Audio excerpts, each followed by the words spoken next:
7 a.m. and the rain is already pouring heavily.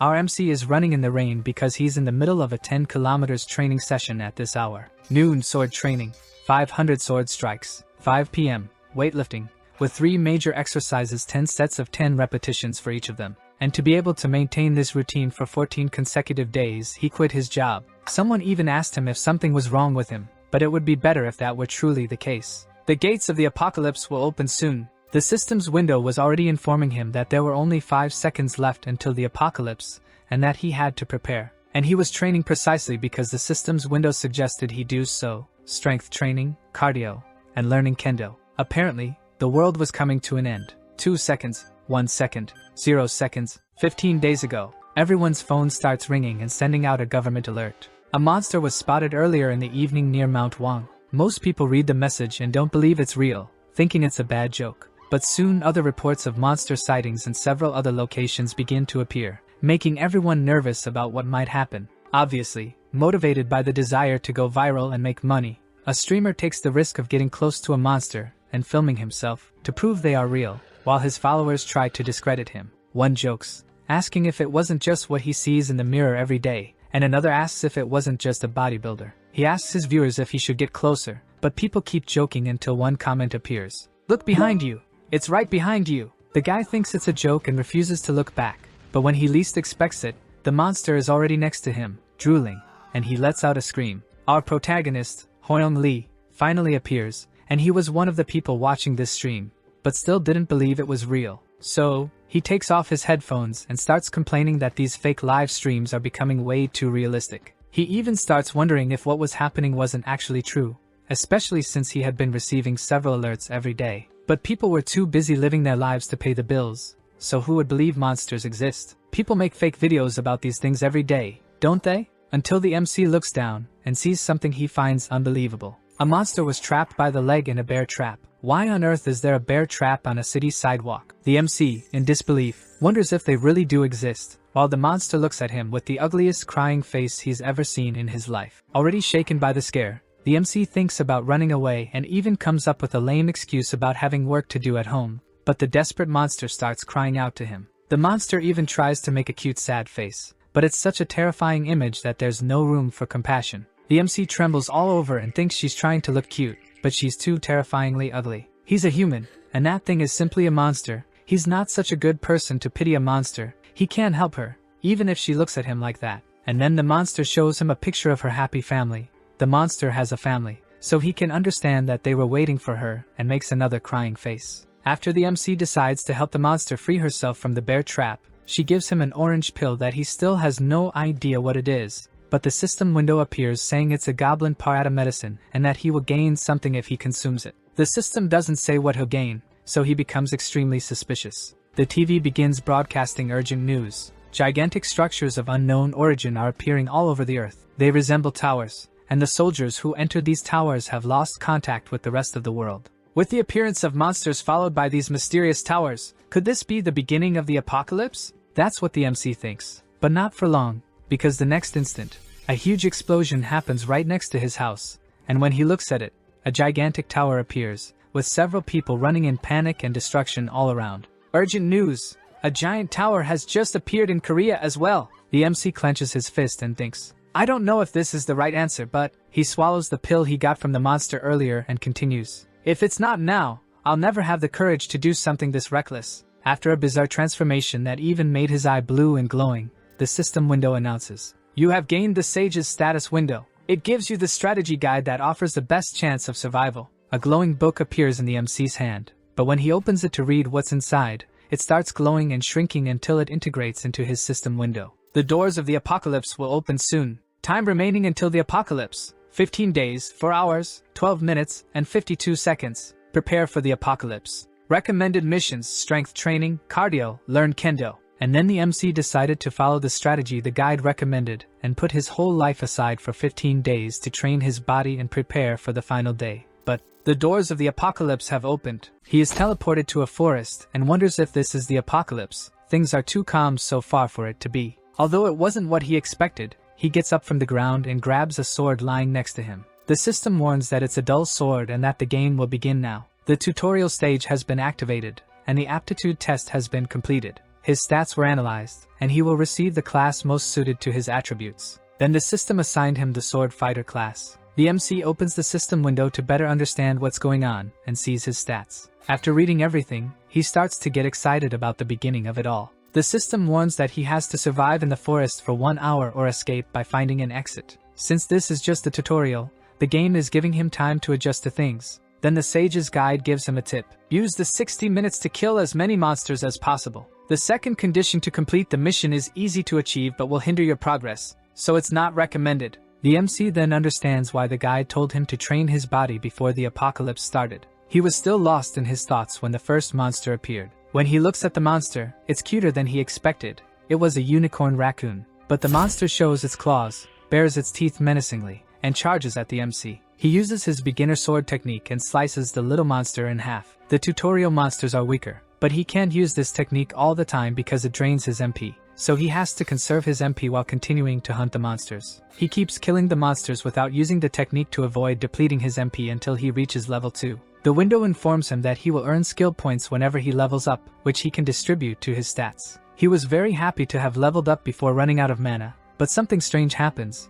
The notification that he had leveled up starts to disappear, and another one appears, saying, "Your player level has been reset. The weight of knowledge. While you have the sage's window, your level progression will be slower than other players." Shocked, the MC wonders why this is happening to him, why he has such a severe penalty, and how long it will take him to level up like this. It was too ridiculous because he wouldn't be able to do anything with such a huge disadvantage. But he looks at the status window and notices something. His skill points weren't reset, and he realizes that, in the end, this wasn't a penalty at all but rather an incredible bug that will make him much stronger much faster than anyone else. In the previous chapter, our protagonist realized he had gained a real-life bug, and this would make him much stronger than all the others in the apocalypse. Even if his level seemed lower, his attributes would continue to grow, making him strong anyway, not to mention that he could level up much faster. Now, he could already see his level resetting to 1, and he was happy about it because he could still use the skill points to keep getting stronger. The MC realizes that the higher your level is,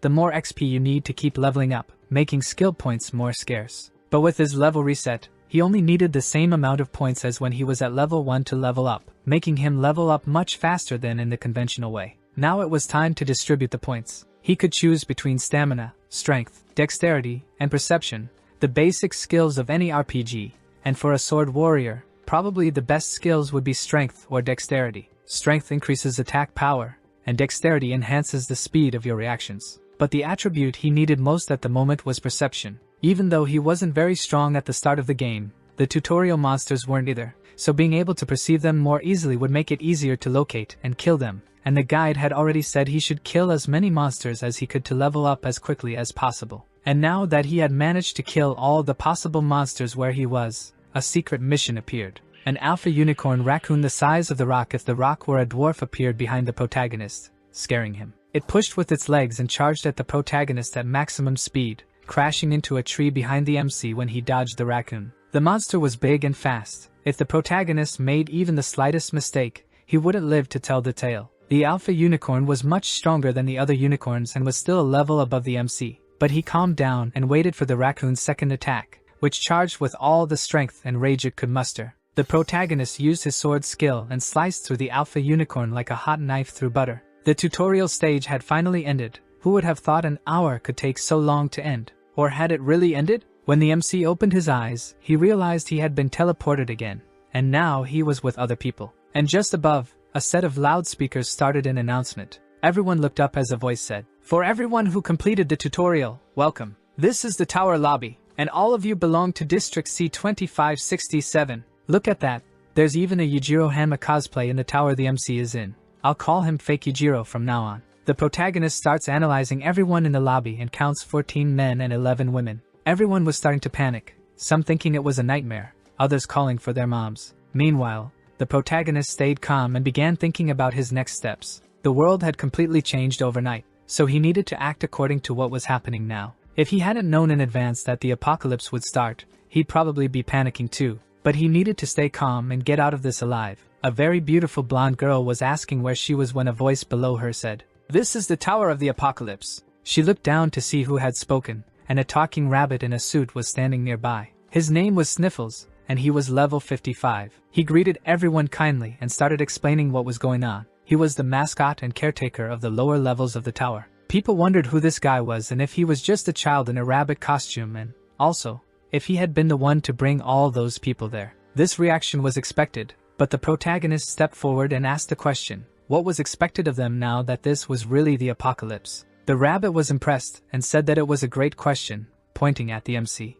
With the most mischievous expression in the world, he explained that the MC and the other 24 players brought to the tower would be playing a game with their lives on the line. Currently, all Earthlings had been summoned inside the Apocalypse Towers and were facing the same situation as them, so they would need to work as a team to complete the mission of each floor in order to ascend the tower's levels. The protagonist asked if that meant their lives would go back to normal if they managed to reach the top of the tower, and Sniffles responded that he had no idea. Even I was surprised by that answer, because it didn't make any sense, and he still has the nerve to respond while making an incredibly cute face. The protagonist even asks if they don't realize their lives won't return to normal at the top of the tower, so how could they want to climb it? The crazy rabbit turns his back to everyone and asks if they really need motivation to do it, then continues. If you don't want to climb, then all that awaits you here is death. Am I the only one who thinks the idea of this cute rabbit saying such atrocities is totally nuts? He even looks at people with a wicked face and says that some people have already died in the tutorial. This hadn't even crossed the protagonist's mind.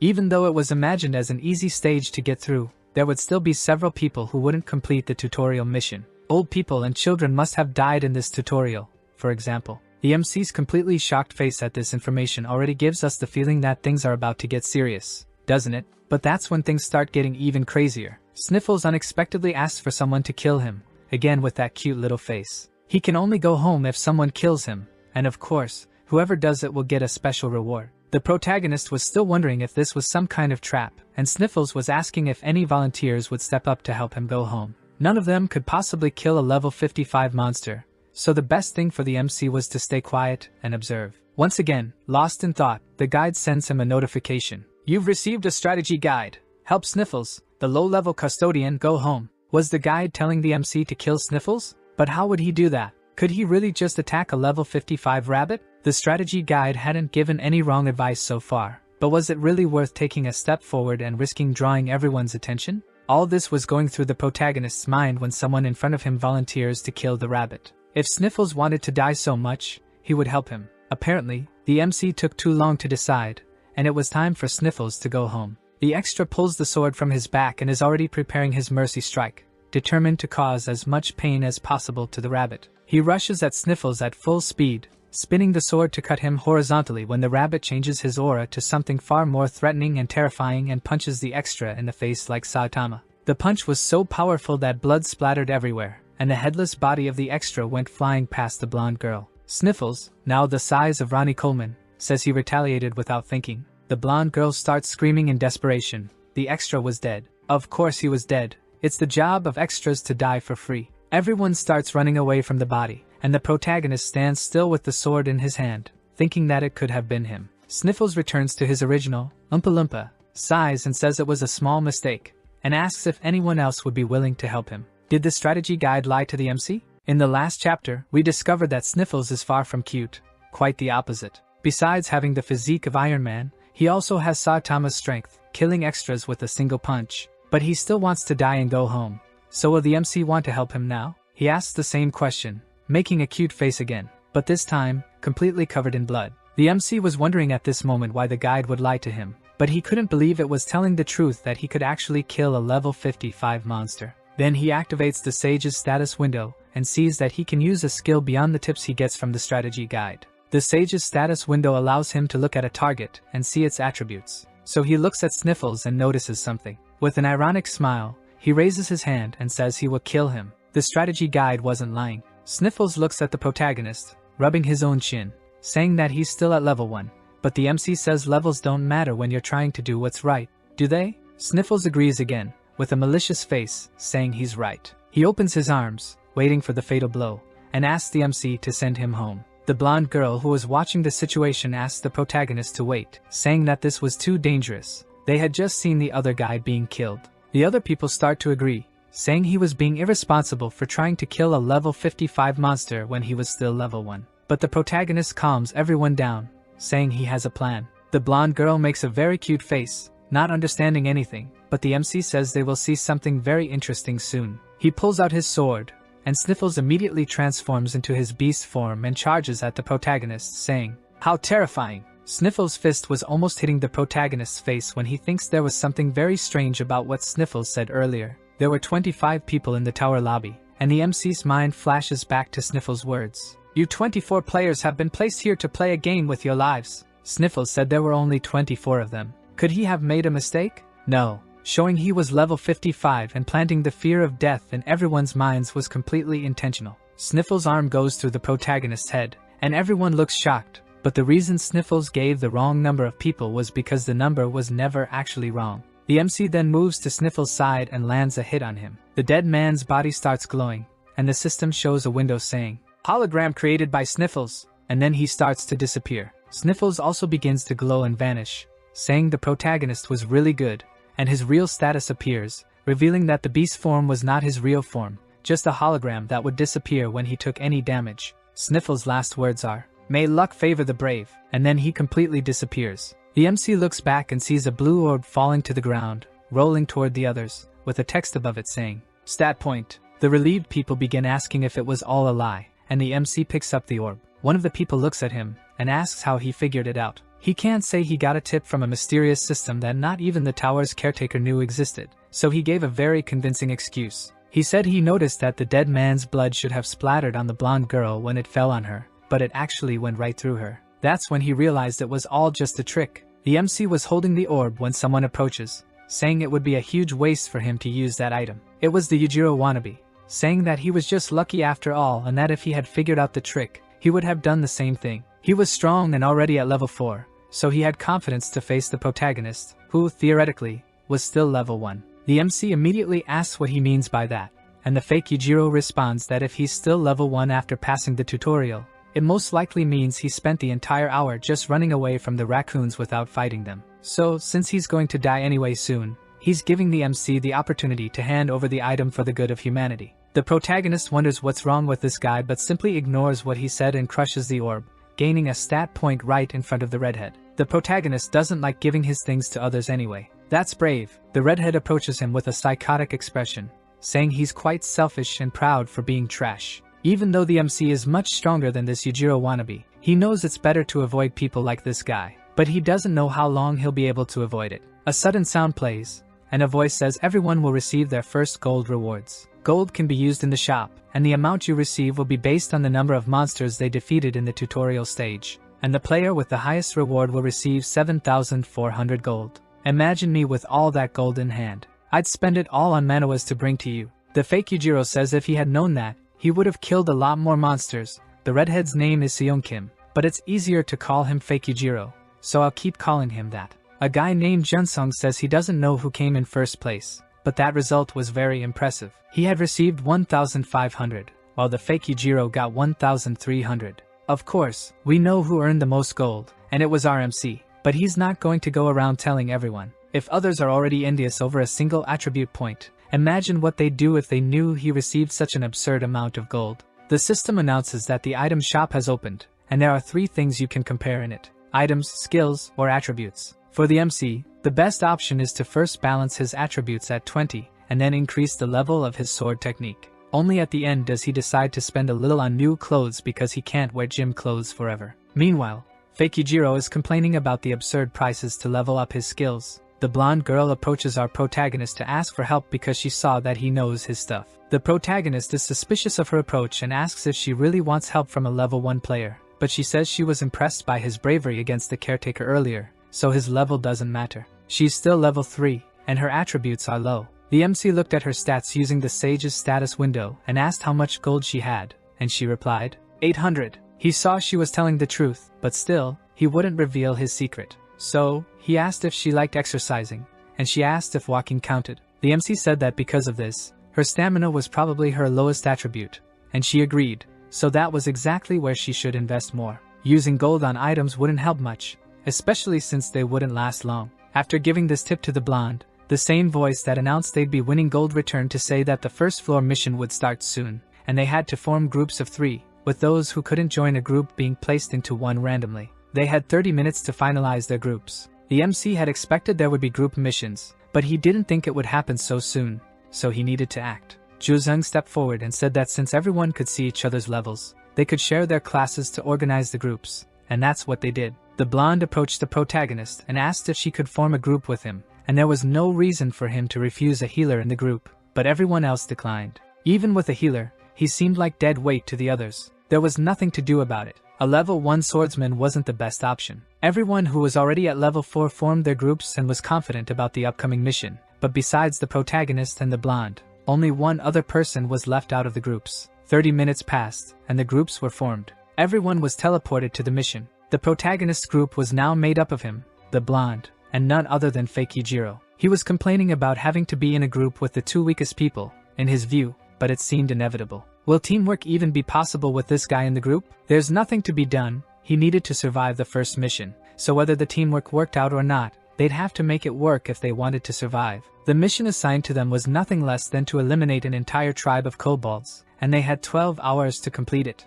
Fakijiro said he would handle the mission alone and told the other 2 to stay out of his way, but the protagonist said that this was a group mission. Fakijiro replied that the MC should be grateful for staying put while he carried the group instead of complaining. To avoid further conflict, the MC said he would wait and see how well he'd carry them both. Fakijiro asked why he was acting tough when, in the end, he'd just run away, but the protagonist decided to pretend he was right and thanked him for his concern. It didn't make sense to argue at that moment. The blonde was wondering if the team would be okay in the end, as she didn't want anything bad to happen during the mission. But Fakijiro was ahead, wondering why there were so many bugs in that place. It was a forest, after all, so it was expected that there would be many bugs. This guy doesn't even seem to have a brain. The blonde girl asks the protagonist if the kobolds are strong, and he replies that they are much stronger than the unicorn raccoons, but since this is still a first-level mission, they shouldn't have trouble handling them, though they must not let their guard down. This was the Apocalypse Tower. The first kobold appears in front of them,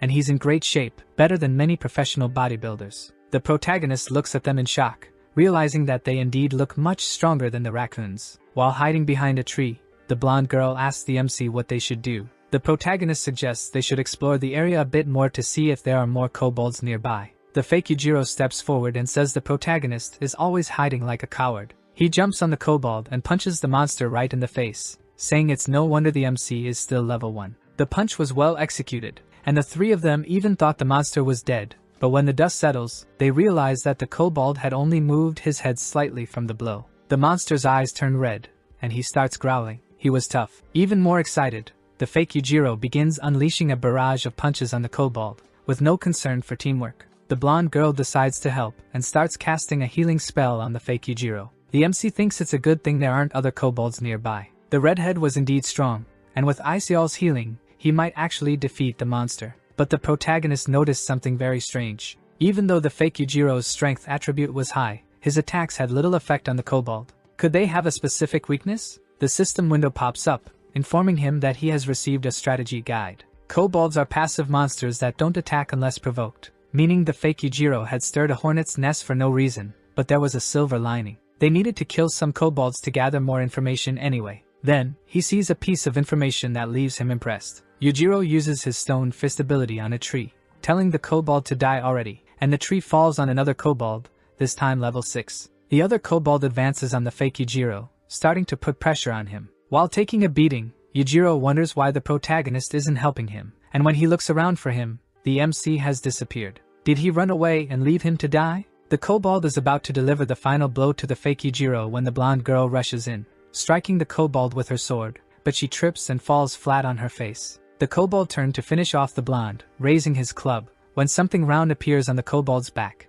and then a sword slices through a fruit, right over the kobold. The MC appears, using his sword technique, and the juice from the fruit spills onto the kobold, forming bubbles and instantly exploding the kobold. The level 6 kobold has been defeated, the system announces. The blonde girl looks at the protagonist with tears in her eyes, and the protagonist thinks to himself that he knew those fruits he saw earlier were different. While the insects were all over the forest fruits, these were the only ones they didn't approach. He summons another fruit from his inventory, and the system window appears, stating that kobolds are weak to poison. He had found the key to the first floor's mission. The MC asks if Isiol is okay and says he didn't expect her to join the fight too. If he had taken any longer, things could have gotten really complicated. Isiol thanks him, saying he arrived just in time, and he's happy to hear that, but our dear fake Yujiro isn't. He angrily asks where the MC had been, and just as the protagonist was about to answer, he interrupts, calling him trash and selfish, accusing him of hiding from danger and only showing up to kill the monster after he had worn out the kobold.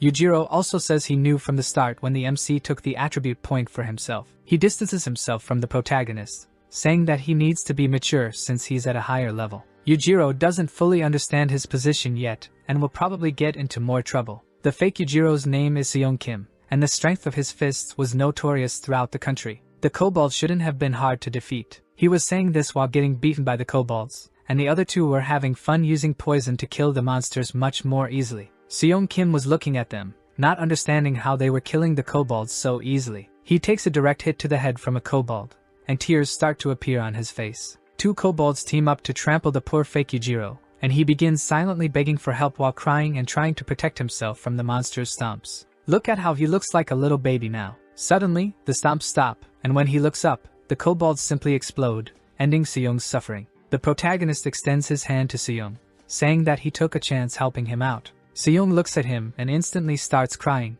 emotional and grateful for being saved by the MC. At that moment, he completely changes his personality and asks the protagonist to be his boss. The shocked expressions on the MC and Isial's faces are hilarious. Just look at them. The mission was finally completed. In the last chapter, the protagonist figured out the weakness of the kobolds they needed to kill, which made it easier for them to complete the mission on the first floor of the tower. And with that, he earned the respect and admiration of our dear fake Yujiro. Seong is extremely sad, realizing that his attitude at the end of the mission was completely against everything he believed in. He simply bowed before the MC and begged to become his servant, in an extremely humiliating manner. He can't even believe he called a damn level 2 my boss, while he is level 8. The MC has just reached level 2. The only person fake Yujiro ever called boss until now was the leader of his gang, someone he respected greatly. But the most interesting thing is realizing that, despite being a complete nutcase, he claims to honor his word and won't take back what he said. The MC even thinks he might need to go to the bathroom because he's so nervous about the situation.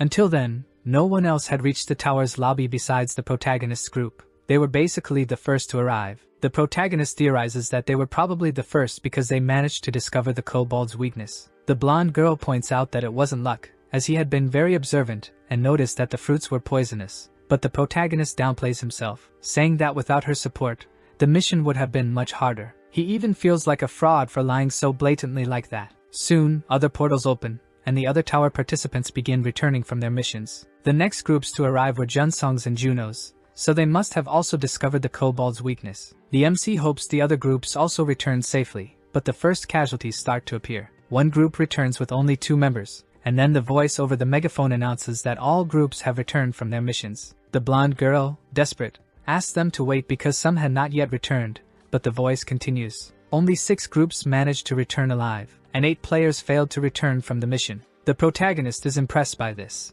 After all, he expected the mission to be difficult for some, but for a third of everyone in the tower to be gone already was a huge number. Imagine how many people must have already died in the other towers. How many deaths would he have to endure until all this ended? The voice announces that the rewards for the first mission will be distributed. The groups where all members survived, as well as the first group to complete the mission, will each receive 1,000 gold. The MC's group managed to earn 2,000 gold each for being the first to return and for making it back whole. It wasn't the same as what he earned in the tutorial mission, but the money was still a valuable resource for him to survive in this tower. The others begin asking who were the first to return from the mission, and the protagonist realizes he won't be able to hide it for long. Junsong's group saw that they were the first to arrive, so the protagonist was about to speak when he was interrupted by none other than Seong, snorting through his nose and assuming a leader's stance. The others were incredulous that they had been the first to return, and fake Yujiro starts bullying them, asking if there was any problem, by chance, in them arriving first. The protagonist remembers what really happened during the mission and that he probably forgot that he was beaten up by the kobolds, but at least the spotlight isn't on the MC.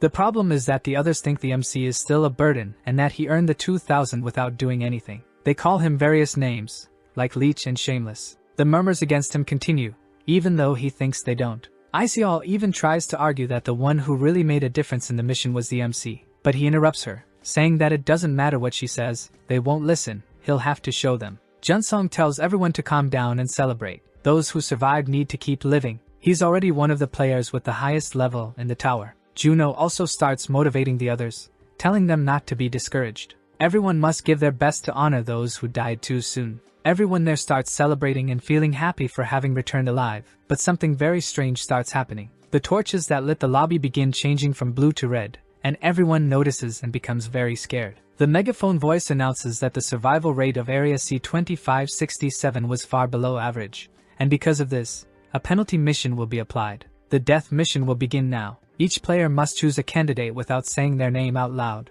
The player who receives the most votes will have to face the death mission. And that was the moment everyone realized that being chosen for this mission meant death. If anyone decides not to vote for anyone, the vote will go to that person, and they only have 5 minutes to choose someone. Everyone is very nervous, knowing they have to choose someone to die, but no one wants to do it, or at least they don't seem to. ICL suggests that if everyone votes for themselves, the votes will be tied, which means no one would go to the death mission, but someone else says they might all end up being sent to the mission if they do that. Time is running out, and they need to choose someone, and then someone points toward the protagonist. Juno looks at the protagonist, knowing how cruel it is to vote for him to go to the death mission. He approaches the MC and apologizes, but says they have to vote for him. The protagonist says he already expected this, but receiving a vote isn't the best feeling. It's not like he wants to die either. ICL tries again to suggest that everyone vote for themselves, but the protagonist interrupts her, saying it won't work. There's no guarantee that strategy will actually work, or if everyone will end up being sent to the death mission together, and trust between them has already been broken.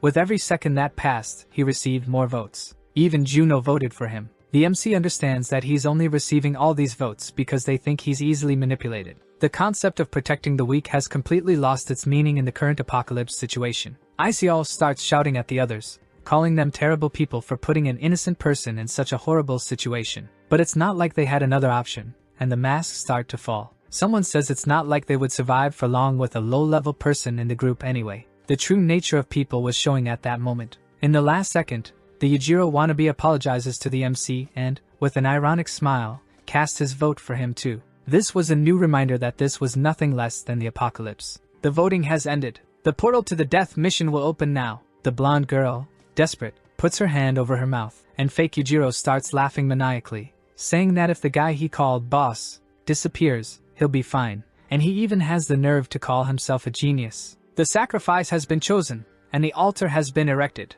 The MC walks past the others, some with guilty expressions, others with relief, but none with the courage to face him directly. However, what awaits the protagonist is not death. The strategy guide window appears in front of him, saying, "Participating in the death mission is recommended. Your chances of completing it are very high, and a satisfying reward awaits you." Everyone there feels guilty for having sent the protagonist to his death. ICL talks to Seong and asks if he's okay. Junsong approaches them with a sad expression and says that although it was a short time, he was a reliable member of their group during the first mission. It's very cruel that they have to say goodbye to him like this, and he offers his condolences. Everyone there was pretending to type in F in the chat, folks. The Yujiro wannabe says he doesn't care, that he deserved to die anyway. So Junsong asks what he means by that. The fake Yujiro asks if he didn't notice that the MC had a very low level, and all he did during the mission was wait for the right moment to snatch the reward while he carried the group. ICL asks what he's talking about.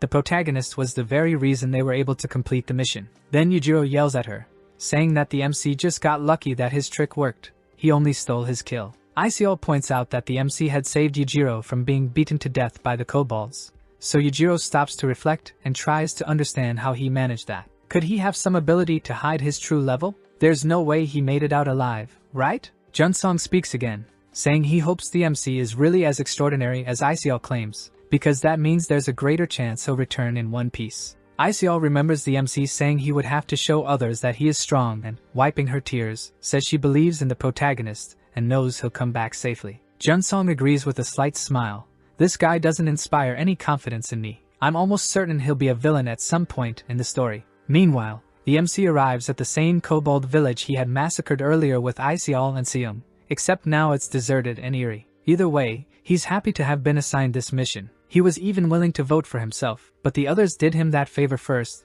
though when he returns, he's thinking of having a one-on-one chat with the Yujiro wannabe when he gets back. He already had most of the votes when he voted against the MC for no reason. The system alerts that the kobold tribe's hunting unit has returned, and the death mission begins now. The MC needs to defeat the kobold hunters and the tribe chief, who are enraged by the death of their kin. The tribe chief is at level 12, so this should be a bigger challenge for the protagonist, although, by the end of the tutorial mission, he mentions being, theoretically, at level 7. The kobolds charge, and the system informs him that they are also vulnerable to poison. The protagonist then crushes one of the poisoned fruits with his hands and coats his sword with the venom, preparing to slay the monsters. A level 12 monster with other smaller ones could have left anyone else desperate and expecting to die, but it was completely different for him. He waits for the first kobold to attack with its spear, dodges the strike, and uses his sword technique to instantly kill the 3 hunters charging at him. Now only the final boss remained. The MC wants to see just how difficult this death mission really is. At least the tribe chief looks much cooler than the regular kobolds, wielding 2 short swords and wearing metal shoulder pads. The MC charges with all his strength to strike the chief, and the chief blocks the attack with both swords crossed. The protagonist realizes this monster isn't messing around.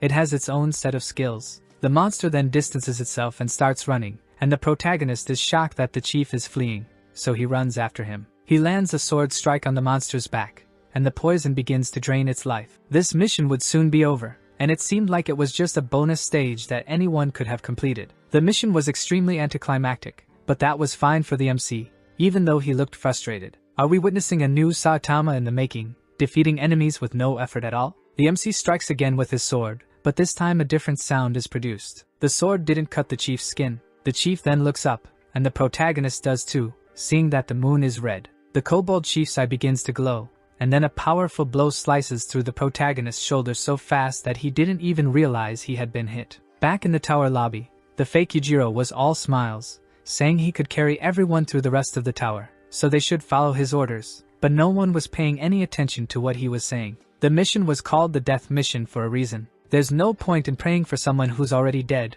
He has a point, or would, if he were right. The blonde girl shouts for him to stop, saying the world may have come to this point, but there's still a minimum of decency and common sense. Isekai asks how he plans to look the MC in the eyes when he returns, and he responds that he won't look him in the eyes because he's already dead. They continue arguing when the portal opens again, and everyone looks at it in awe. The MC had returned. Junsong had a strange expression, but Juno was genuinely happy to see him return. If he's blushing, you already know, right? The protagonist returns with his chest torn open. I thought it was his shoulder, sorry, and smiling, he says, I'm back. I'm sure you're all curious to know what happened before he returned to the tower, and so am I. The guide window appears, saying that when the kobold chief's eyes turn red, his attributes increase drastically, so he needs to be careful. By this point, the protagonist had already been hit in the chest and was bleeding heavily, with blood even coming from his mouth. The damage was severe. The MC's health was already below 50%, and he was losing too much blood. Even though the kobold was poisoned, it wasn't lowering his health fast enough. He still needed one more hit. The kobold charges at full speed, its aura terrifying, like a bull charging at a red cloth. It swings its sword at the protagonist, but he dodges at the last second. The strike was so strong it exploded the tree behind the MC, and that's when he realized what he could do. You can't cut through a wall with a sword, but you can pierce it with a nail. He had been thinking of his sword only as a cutting instrument, but it could be used in other ways. He needed to use the enemy's momentum to deliver his blow. The chief leaps with such force that it cracks the ground as it charges at the MC, descending with both swords aimed at his head, and then the MC uses a thrusting strike that blows up the kobold's shoulder, finally killing it. The system announces that he has gained a new skill, thrust, and he had successfully completed the death mission. The blonde girl runs toward the protagonist, overjoyed, saying she knew he could do it, but she gets shoved aside, rolling backward and hitting a wall. When he looks to see what she hit, the Yujiro wannabe is hugging the protagonist, and completely flustered shouts that he always knew he could do it, once again calling him boss. Now that's a true friend, isn't it? A mere death mission wouldn't be able to kill the great Hoyong Lee, says the fake Yujiro. The MC would love to punch him, but a few people approach and ask if he really completed the mission. A level 4 extra and 2 level 6 others say they're happy he's okay, but he must have earned a lot of experience points for completing the mission alone. So how is his level still so low? The murmurs start again, and some even theorize that the mission was just an illusion, like the rabbit that was with them earlier. The MC thought he'd be used to this by now, but the world wants the weak to stay weak, and now comes the flashback. The protagonist is holding his report card, full of top marks, and hearing other kids say that because he came first in the exams, he must have cheated. An orphan like him, who doesn't even have money to hire a tutor, could never have placed first in the exams. It's as if the world won't even allow worms to crawl. The others think he might have hidden somewhere until the mission's time ran out, maybe in a cave. Everyone was determined to trample the weak to reach the top. The MC already knew this. This kind of prejudice doesn't change overnight. But he knew what he needed to do. At that moment, the blonde girl speaks up, asking why they kept doubting Hoyoung. Isn't the fact that he survived the death mission proof enough of his competence? At this point, the fake Yujiro steps forward and starts yelling. That's what she said. Michael Scott approves this joke. Everyone should be celebrating that the super strong boss managed to return. How dare they ruin the moment? He says all this while striking a bodybuilder pose. No one can take this guy seriously. Anyway, the protagonist is grateful to have people supporting him. They still need everyone's cooperation to reach the top of the tower, so he has to convince them somehow. The MC calls everyone's attention and says there's something he needs to show them. He pulls out the kobold boss's sword, and everyone is impressed. It's called the Indomitable Sword and gives 15% more attack power. Everyone gets jealous, and Junsong approaches, saying he's surprised the MC collected the poison apples earlier, and that he's really as impressive as Isekai said. The MC says he was just lucky, but Junsong continues, saying it doesn't matter if he earned experience points in this case. This item he obtained would be crucial for their survival in the tower. The protagonist gives a wry smile, and says they're forgetting one thing, that they all voted for him to die. Juno bites his lip and admits the MC is right. He tries to justify it by saying they had no choice, but in the end, they were all selfish and relieved they weren't chosen. Even knowing that voting for the MC with so little time left was like painting a target on his back. Since he was the lowest level, Juno voted for him in order to survive. Juno bows before the protagonist, apologizes, and crying, says he's glad he came back alive. Will the protagonist take advantage of Juno's position to cut off his head? Another extra character says this is going too far. One of them had to be chosen in the end, but the MC managed to return and even got a rare item, so it should be settled. Juno asks the woman if she doesn't feel even a bit of remorse, but she fires back, saying he was the first to vote for the MC. The MC interrupts the argument, saying he didn't bring it up to make them feel bad but to prevent this from happening again. They should have noticed that during the voting time for the death mission, the tower was pitting them against each other. The tower's intention is to make them distrust one another and start a fight, destroying them from the inside out for the tower's enjoyment. The fact that the MC survived the death mission was an opportunity for them because it proves they can go against the tower's wishes if they make the right choices. Junsong asks the protagonist if he has a plan for that, and he replies that the plan is to keep climbing the tower while looking for a way for everyone to survive. If they keep ascending each level and reach the top, they might finally return to their normal lives. I don't know about you, but I found this attitude from the protagonist pretty weak. I thought he'd at least cut off an arm or something to show he can, so no one tries to stab him in the back again like they did before. The blonde girl says that to achieve that goal, they have to work as a team. Juno, emotional, says the MC has the heart of a saint, forgiving all those who tried to kill him. He should never have judged him by his level. I've told you before, if they blush, they're in love. But do you know who shows up to ruin this moment of the protagonist's motivation? That's right, Sniffles is back, and he says it's a shame the next mission is a survival game. The protagonist immediately understands what he means by survival game, and it was exactly that. For the second floor, all 16 players will go against each other in a battle royale. Imagine playing Fortnite but in real life. Will there already be a massacre on the second floor? Sniffles reassures everyone, saying things won't be that intense at the beginning of the game. Then he goes over the rules for the players. The second floor mission involves the 16 players and 16 doppelgangers, so there will be 32 participants. And to complete the mission, they just need to kill all the doppelgangers. Very simple, right? However, the doppelgangers will have the same attributes, and even the same memories as the originals,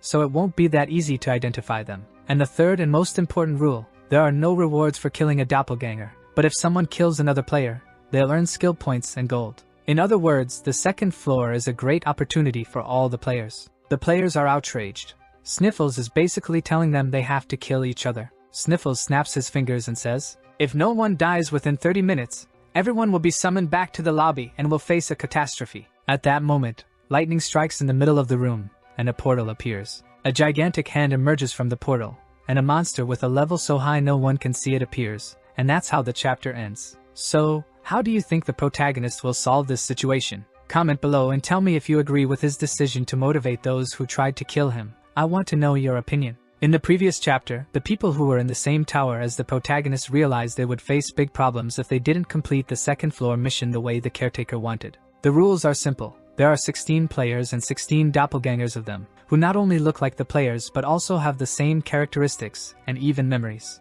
The goal for everyone there is to kill the 16 doppelgangers, but their deaths don't bring any rewards. However, you earn rewards for killing other players. And if there isn't at least one death every 30 minutes, everyone goes back to the lobby and will have to face a gigantic monster that was summoned there by Sniffles. The MC dodges the monster's attack and even saves the blonde girl and Juno, but the monster is already launching another powerful strike toward the three of them. Everyone is shocked to see such a strong monster. They are so scared they can only tremble and scream. The monster shifts its attention and is about to strike another player, but the protagonist, as quick as McQueen, manages to grab him in his arms and pull him out of the monster's punch range. The MC looks at Sniffles and asks why the second floor mission hadn't even started yet, but the catastrophe was already attacking them? But Sniffles is hiding in fear just like everyone else in the tower. He even thinks it's something similar to what happened when he was about to kill Sniffles, that it was all just an illusion and wouldn't hurt anyone. The monster hits 3 background characters at once to show the MC that this was no joke.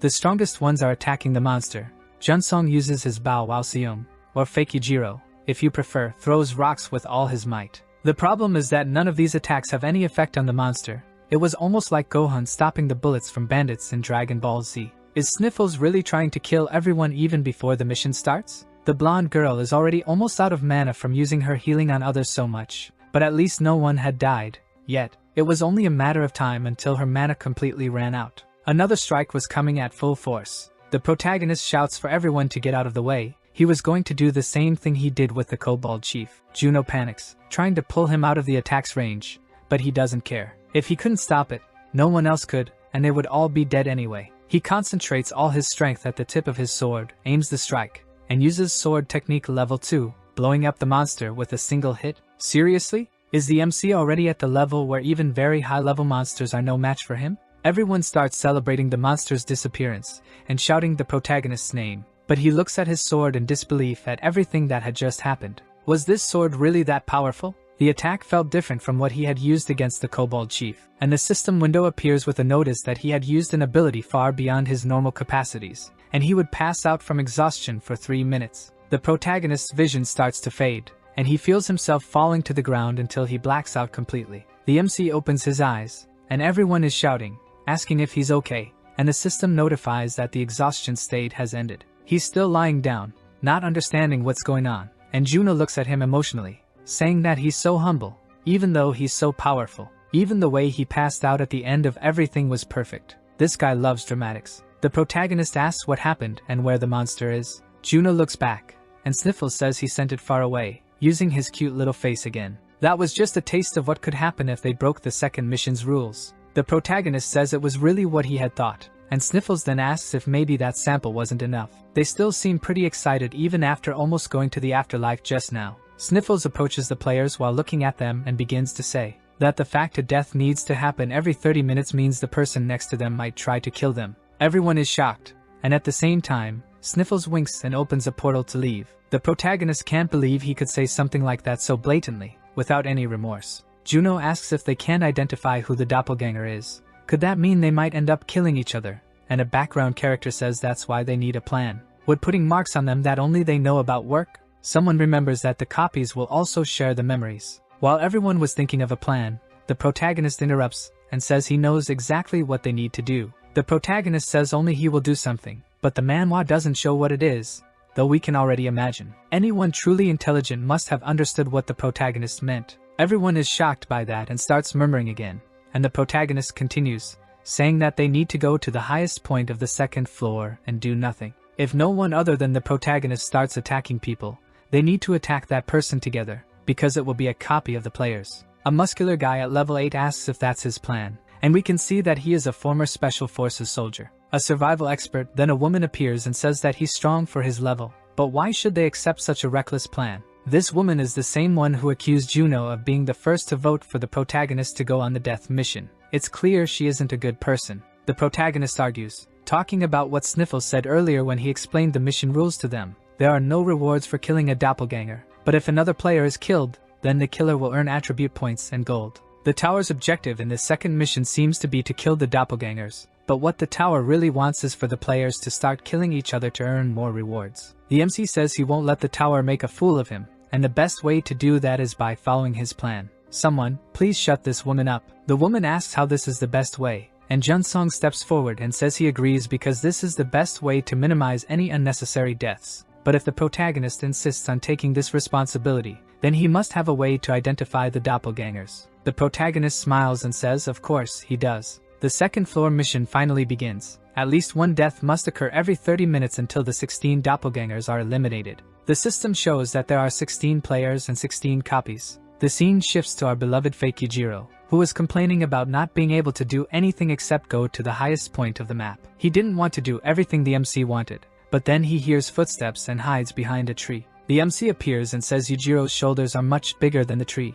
so he couldn't hide properly. Yujiro changes his behavior completely, calling the protagonist boss and showing relief that it's him. Just as he was about to say he thought he was a doppelganger, the protagonist cuts him in half. The protagonist's badass face is awesome. He's truly strong for cutting a guy the size of Seong in half with just one strike. The following chapter has a brief recollection of the protagonist's plan. He says that only he will kill in this mission. There is no reward for killing the doppelgangers, and only he has a way to identify the copies. The scene shifts to him looking at the system window of the sage, and he understands why he can so easily identify the doppelgangers. Anyone with high perception points can acquire a superior instinct, Goku, as a reward for an achievement. This ability is very useful for identifying the doppelgangers. It was simply perfect for the protagonist. He was quite nervous about being so confident in front of the others, saying he could identify the doppelgangers from the original players, so this hint came at the right time. He just had no idea how much perception he would need to have to get this ability, so he was comparing all possible points of this attribute. When he reaches 50 points, the system notifies him that he is the first to reach this value in perception and gains the superior instinct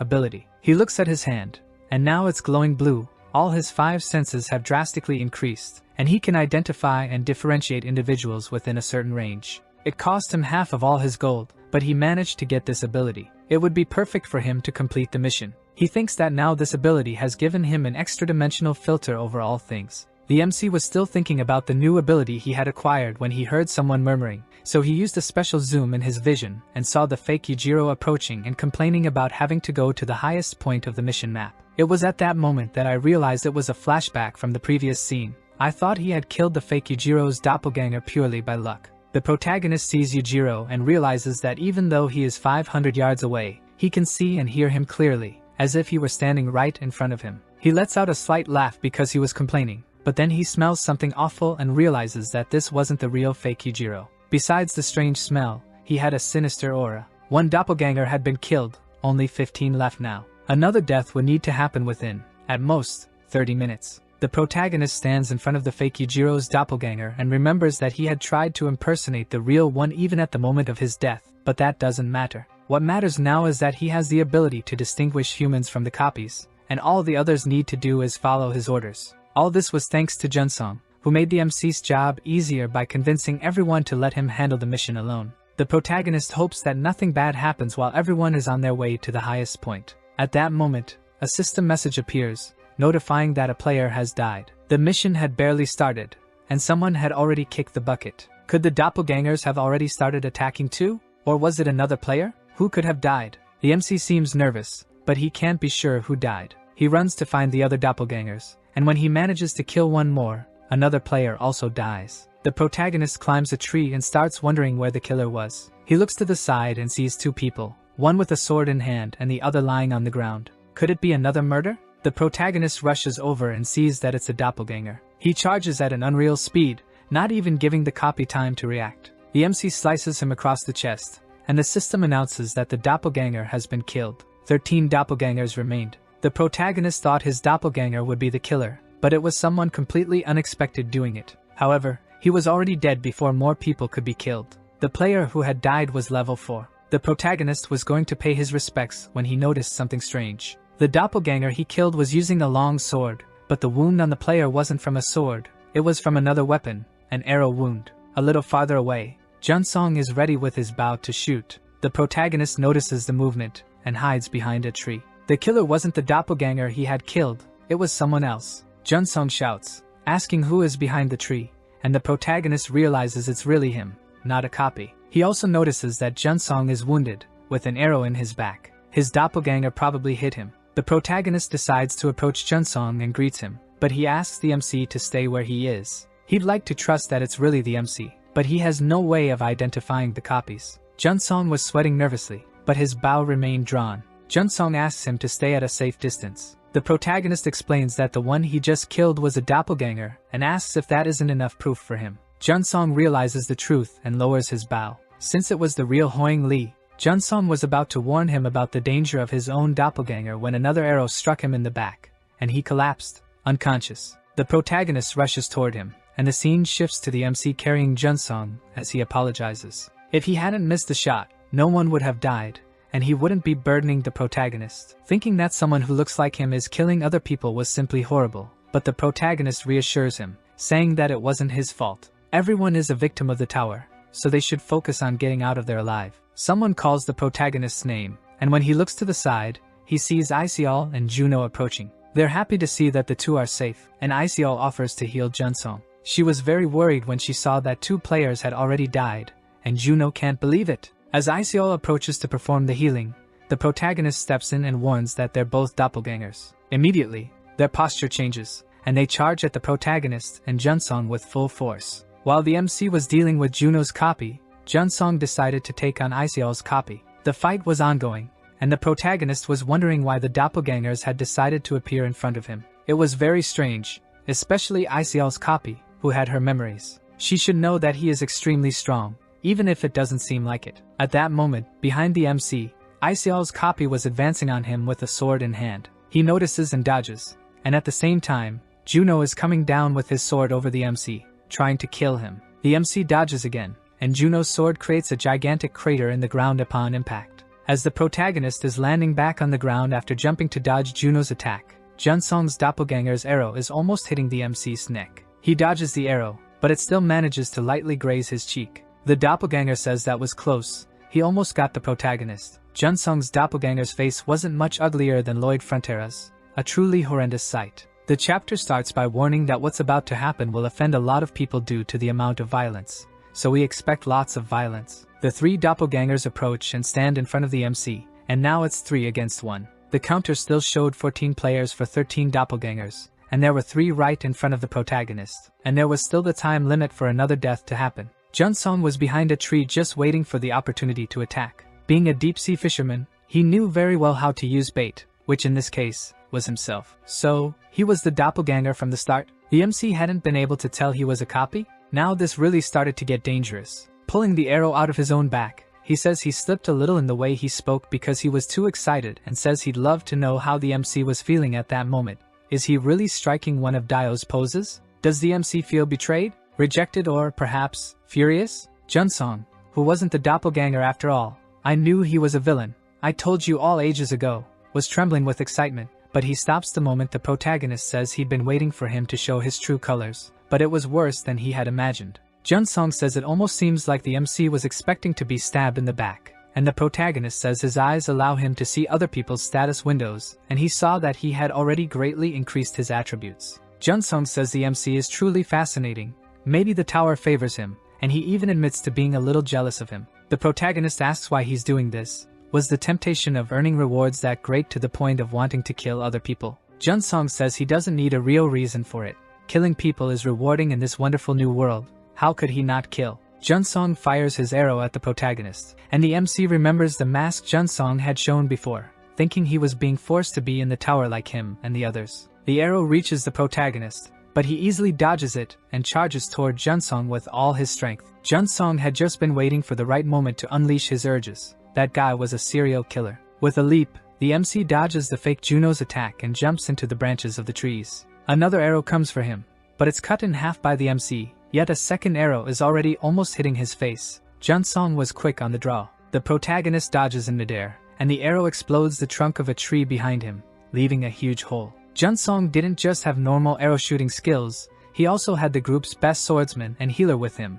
Even if they were just copies of the originals, he was truly strong and still had the advantage of being able to fight from a distance. This group was practically perfect for him. The protagonist says he doesn't know how Junsong managed to control the copies, but it seemed like he had prepared quite a lot for this moment. Junsong says it's only natural to prepare for a big catch, and the protagonist is very persistent, as he doesn't let himself be caught easily, but that's how Junsong prefers it anyway. Licking the tip of the arrow, wouldn't it be funny if it was poisoned and he had forgotten about it? Junsong says that the more the MC fights, the more pain he'll feel when he dies in the end. He places the arrow on the bow, and 2 more appear from another skill, and he gives the command for the doppelgangers to attack the protagonist. The 3 attack at the same time, and the protagonist uses the superior instinct ability. The ground turns blue and starts expanding as the ability activates. The 3 enemies are a perfectly balanced team. Isekai is at level 7, Juno at level 8, and the protagonist is still at level 2, but his attributes are much higher than the others. The 3 arrows are cut in half instantly, and at the same time, Juno, who is hit point blank in the chest. When Isekai sees the hit, she raises her hand to heal Juno, but at that moment, her hand is cut off. The protagonist is already under Isekai, who is still processing the fact that she lost her hand. I get it.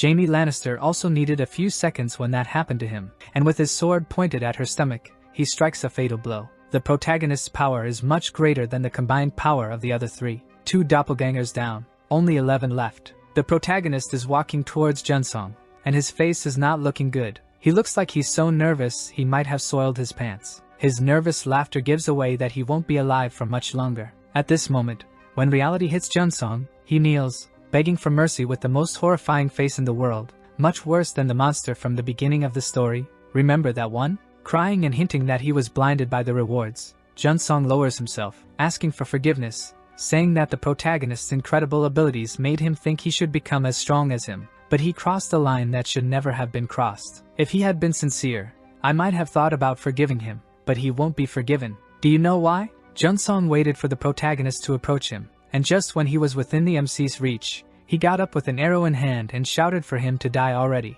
But Junsong didn't even finish his sentence. Before he even realized it, his head was already falling to the side, and smiling psychopathically, he understood that the MC wasn't just a big fish. A player has died. Now there are only 13 players and 11 doppelgangers left. Another death needs to happen within 30 minutes. The protagonist's sword was dripping with blood, and he was distressed about having to kill someone. The system informs him that he killed a player and chose the path of the assassin. He had the chance to choose this path in place of the player who died. A strange aura surrounds the protagonist, and the system continues, saying that if he wants to keep following the path of the assassin, he will receive attribute bonuses and the help of the doppelgangers, as well as a tremendous reward if he completes the mission. Suddenly, we are in Among Us in this Manhwa. Will the protagonist now take revenge on everyone who doubted him? The strange aura surrounding the protagonist then transforms into a red and blue woman, extending her hand to him, and the system asks, "Will you follow the path of the assassin?" The protagonist then understands what had happened and why Junsong was able to control the doppelgangers. The system shows the benefits of becoming an assassin,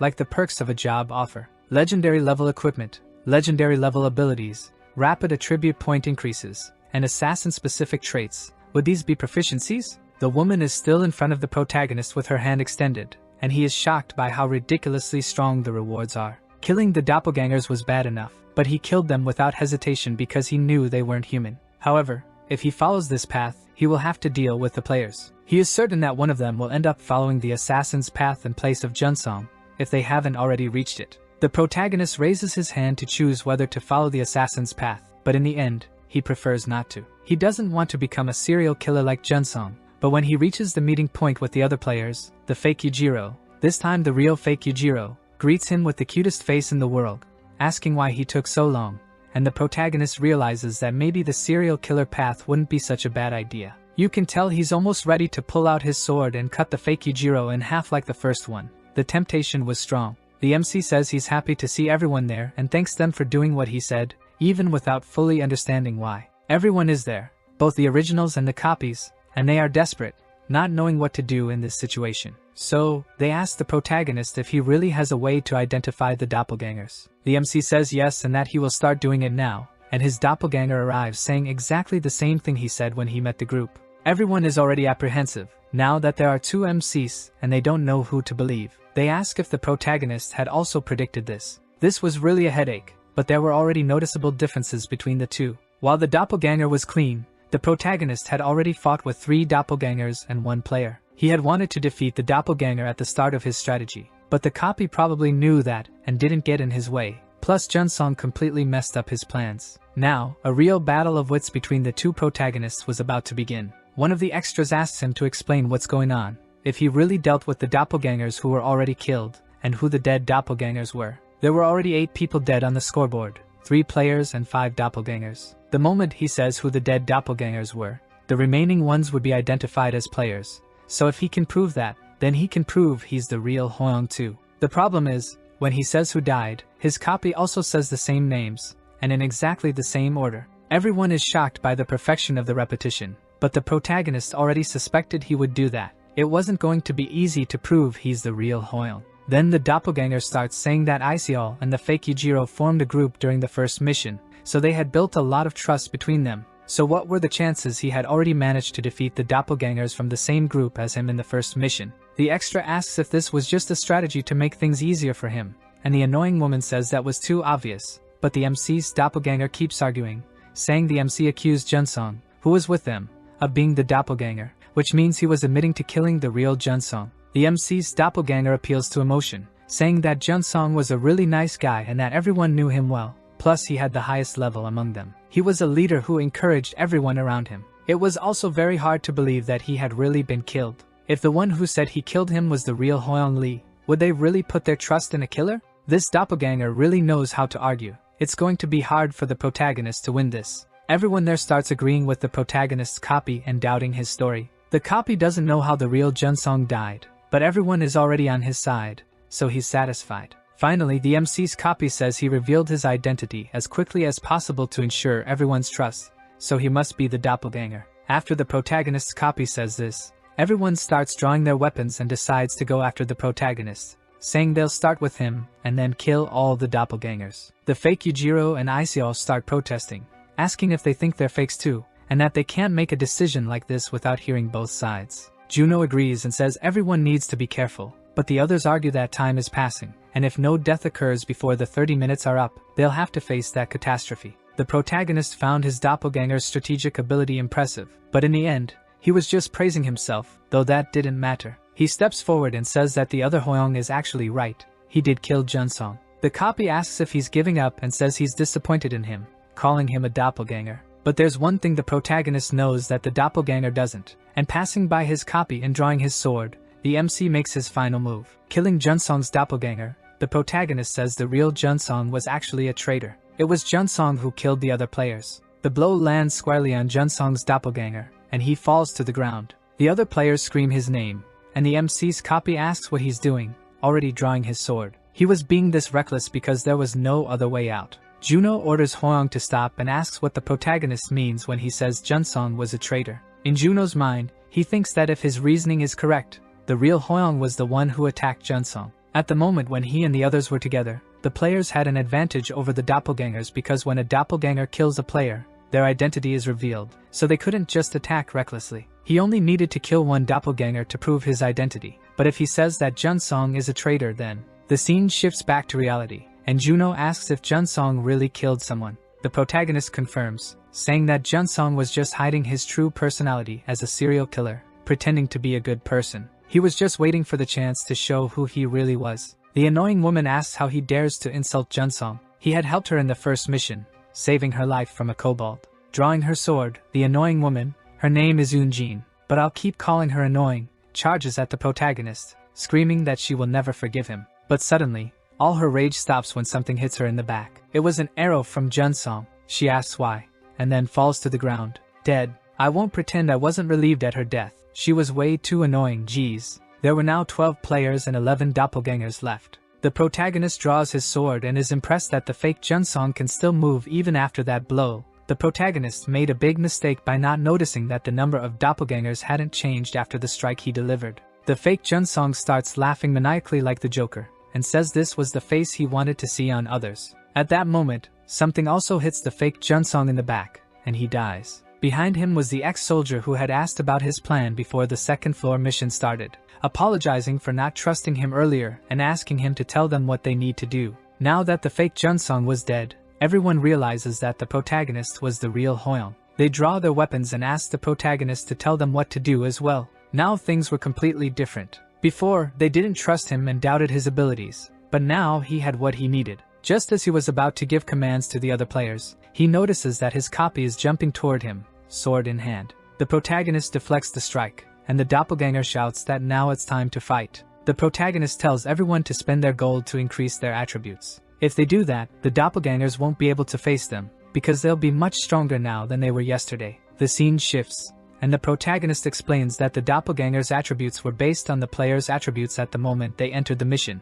so when they boosted them during the battle, they became much stronger than the copies and were able to complete the mission without any more deaths. However, there is a somber mood among everyone. The ex-soldier says they could have completed this mission with everyone alive if it weren't for that bastard Junsong. He was deeply affected by this betrayal since he had also been in Junsong's group during the first mission. The protagonist feels discouraged as well. He wanted to complete this mission without any deaths, but the other groups in the other towers were probably in much worse situations. Probably no one has a strategy guide like he does, and there are likely more people following the killer's path. From now on, the battles will get much more intense. Are we going to have PvP between the towers? The protagonist thinks that his power is still tiny, but there must be a reason behind him receiving this strategy guide. As long as there are people willing to trust him, he will do his best to keep everyone alive. The ex-soldier approaches the protagonist, thanking him for helping them survive this mission, and the protagonist thanks him in return for following his suggestions. The ex-soldier says he must have some special ability that affects his level because he's strong, even though he's only level 2. This guy is extremely observant and intelligent. I like him. The protagonist realizes how discreet and perceptive Secheng is and knows he will be a great help from now on. Secheng continues and apologizes for doubting and underestimating the protagonist, and the others follow suit. While everyone is apologizing, the fake Yujiro bursts into laughter and shouts that they should have trusted the MC from the start like he did, but Iseol, jealous, says she was the first to recognize how amazing the protagonist was, and Juno, emotional, apologizes once again. You've noticed by now that the protagonist already has 3 wives. He's the Yuzui of this manhwa, strong and polygamous. Secheng says it may seem pointless coming from them, but he believes the best option is to make the MC the leader of everything. The protagonist is surprised but smiles shortly after and accepts Secheng's proposal. And that's how the chapter ends. Like a post-credits scene, the manhwa shows us how the second floor mission ended. 5 minutes before the mission ended, they were looking for the last doppelganger, but they couldn't find him anywhere. The protagonist stops in front of a bush and thrusts his sword into it, killing the last doppelganger, who was too cowardly to do anything. The chapter starts with the tower informing everyone that it's time to receive their rewards for completing the mission. Everyone is earning a little gold, between 500 and 700 per player, but Seong managed to earn 2,000 gold, and is so happy he strikes a pose, shouting that he's the 2,000 gold man. Everyone got a reward, but none came close to the reward the protagonist earned. No less than a staggering 12,500 gold, and he also earned a higher rank in his shop for reaching the 10,000 gold mark. The item classes improved, so he could now buy rarer or unique items. In the end, he decides to spend 5k to level up his sword technique, even though he still can't use it to its full capacity without passing out. The price was too small compared to the power the technique had. He saves the remaining gold for another occasion and decides to transfer 1,200 gold to Iseol. She asks why he did that, but he simply asks her to accept it. The 2 missions they had done would have been much harder without her help. She had helped everyone survive and celebrate the end of the mission, and even though the tower is trying to kill them, her desire to save everyone in this world is what keeps them going. Iseol blushed after this speech. I think she's really fallen for him now. She gets emotional but says she will become even stronger. The MC also transfers another 200 gold to Seong, and asks him not to mess around with him anymore. Seong calls the MC, and when he turns around, Seong is making that cute face again, as if he's trying to seduce the protagonist, and even asks to be bossed around by him. The protagonist draws his sword, and I thought he was about to cut poor Seong in half for that crazy attempt at seduction, but in reality, he was just heading to the 3rd floor mission. The environment now is more arid, with a few mountains, different from the forest in previous missions. The mission is a siege battle. Finally, PvP between the towers is really about to begin. Now we're going to see some real bloodshed. The protagonist group was placed as the attackers. They need to capture the castle and occupy the altar within 24 hours. And if they fail the mission, the tower won't even say what will happen to them. The protagonist and the players in his group receive an item called the Return Stone, a temporary item exclusive to the 3rd floor mission. The players are already nervous about the possibility of having to kill more people and are also wondering what the Return Stones are for. A window appears in front of the protagonist, and it's clear that it's a hint from the strategy guide. The protagonist calls Seong, and he responds excitedly. The protagonist asks if he really said he'd do everything he was told, and with that, he draws his sword and charges at the fake Yujiro. The scene shifts, and Seong, aka the fake Yujiro, is walking up the mountain path, saying the protagonist could have just used words to tell him that he couldn't die in this mission. Then the system window appears, explaining that the return stones are used to return to the original location if they die in the mission. The protagonist offered 100 gold for him to explore the place they needed to invade. Seong reaches the front of the palace and starts shouting that he could easily crush the whole place by himself, then punches the castle gate, and the system shows the gate's durability drop to 81%. This guy is strong, even though he looks like a giant muscular baby. With the second hit, the durability drops to 62%, the third to 40%, the fourth to 19%, and with just 5 punches, he completely destroyed the castle gate. The system notifies that the castle doors have been opened, or destroyed, if you prefer the correct term. The castle doors quickly regenerate and will be restored in 2 seconds, but Seong is already inside the castle and climbing the stairs. He looks around and starts analyzing the other people. There are 2 on the walls and about 10 people at the castle's altar. The scene returns to the protagonist explaining to Seong that he can't kill anyone, otherwise they will figure out what the return stones do. Seong starts to feel confident when he sees that people are trembling just by looking at him, but he can't kill anyone, and when he charges at the castle defenders, a projectile hits him right in the face, leaving him confused and drawing a good amount of blood. Seong falls to his knees, and with blurred vision, he sees someone holding a weapon, then the sound of another shot is heard. The protagonist is shocked by the information that someone has a weapon, and it shoots magical bullets that hurt a lot. Seong returned to where they were and passed on all the information he had gathered to the rest of the group, and the protagonist starts thinking. A weapon isn't something they have access to yet, but in the previous chapter, a weapon was unlocked for the protagonist in his shop. But I think he didn't notice it, or maybe he's pretending not to know, but the rest of the group truly doesn't have access to a weapon in their shop. Not even Seching, who is a former soldier, uses a gun. The only explanation is that the guy with the gun followed the assassin's path, so this fight is going to be much harder. Iseol grabs the protagonist by the arm and tells him he doesn't need to worry, she'll be there to help him. She says this with a blushing face. So she's just as in love with the protagonist as Juno is, who will win the MC's heart? All the players get excited and say they'll help the protagonist, so the protagonist draws his weapon and says he's going to explain what strategy they'll use. Meanwhile, someone is sweating while kneeling on the ground, another person is standing over him yawning, and the others, trembling, have their backs to the two, and that's how the chapter ends. Will it be a man or a woman?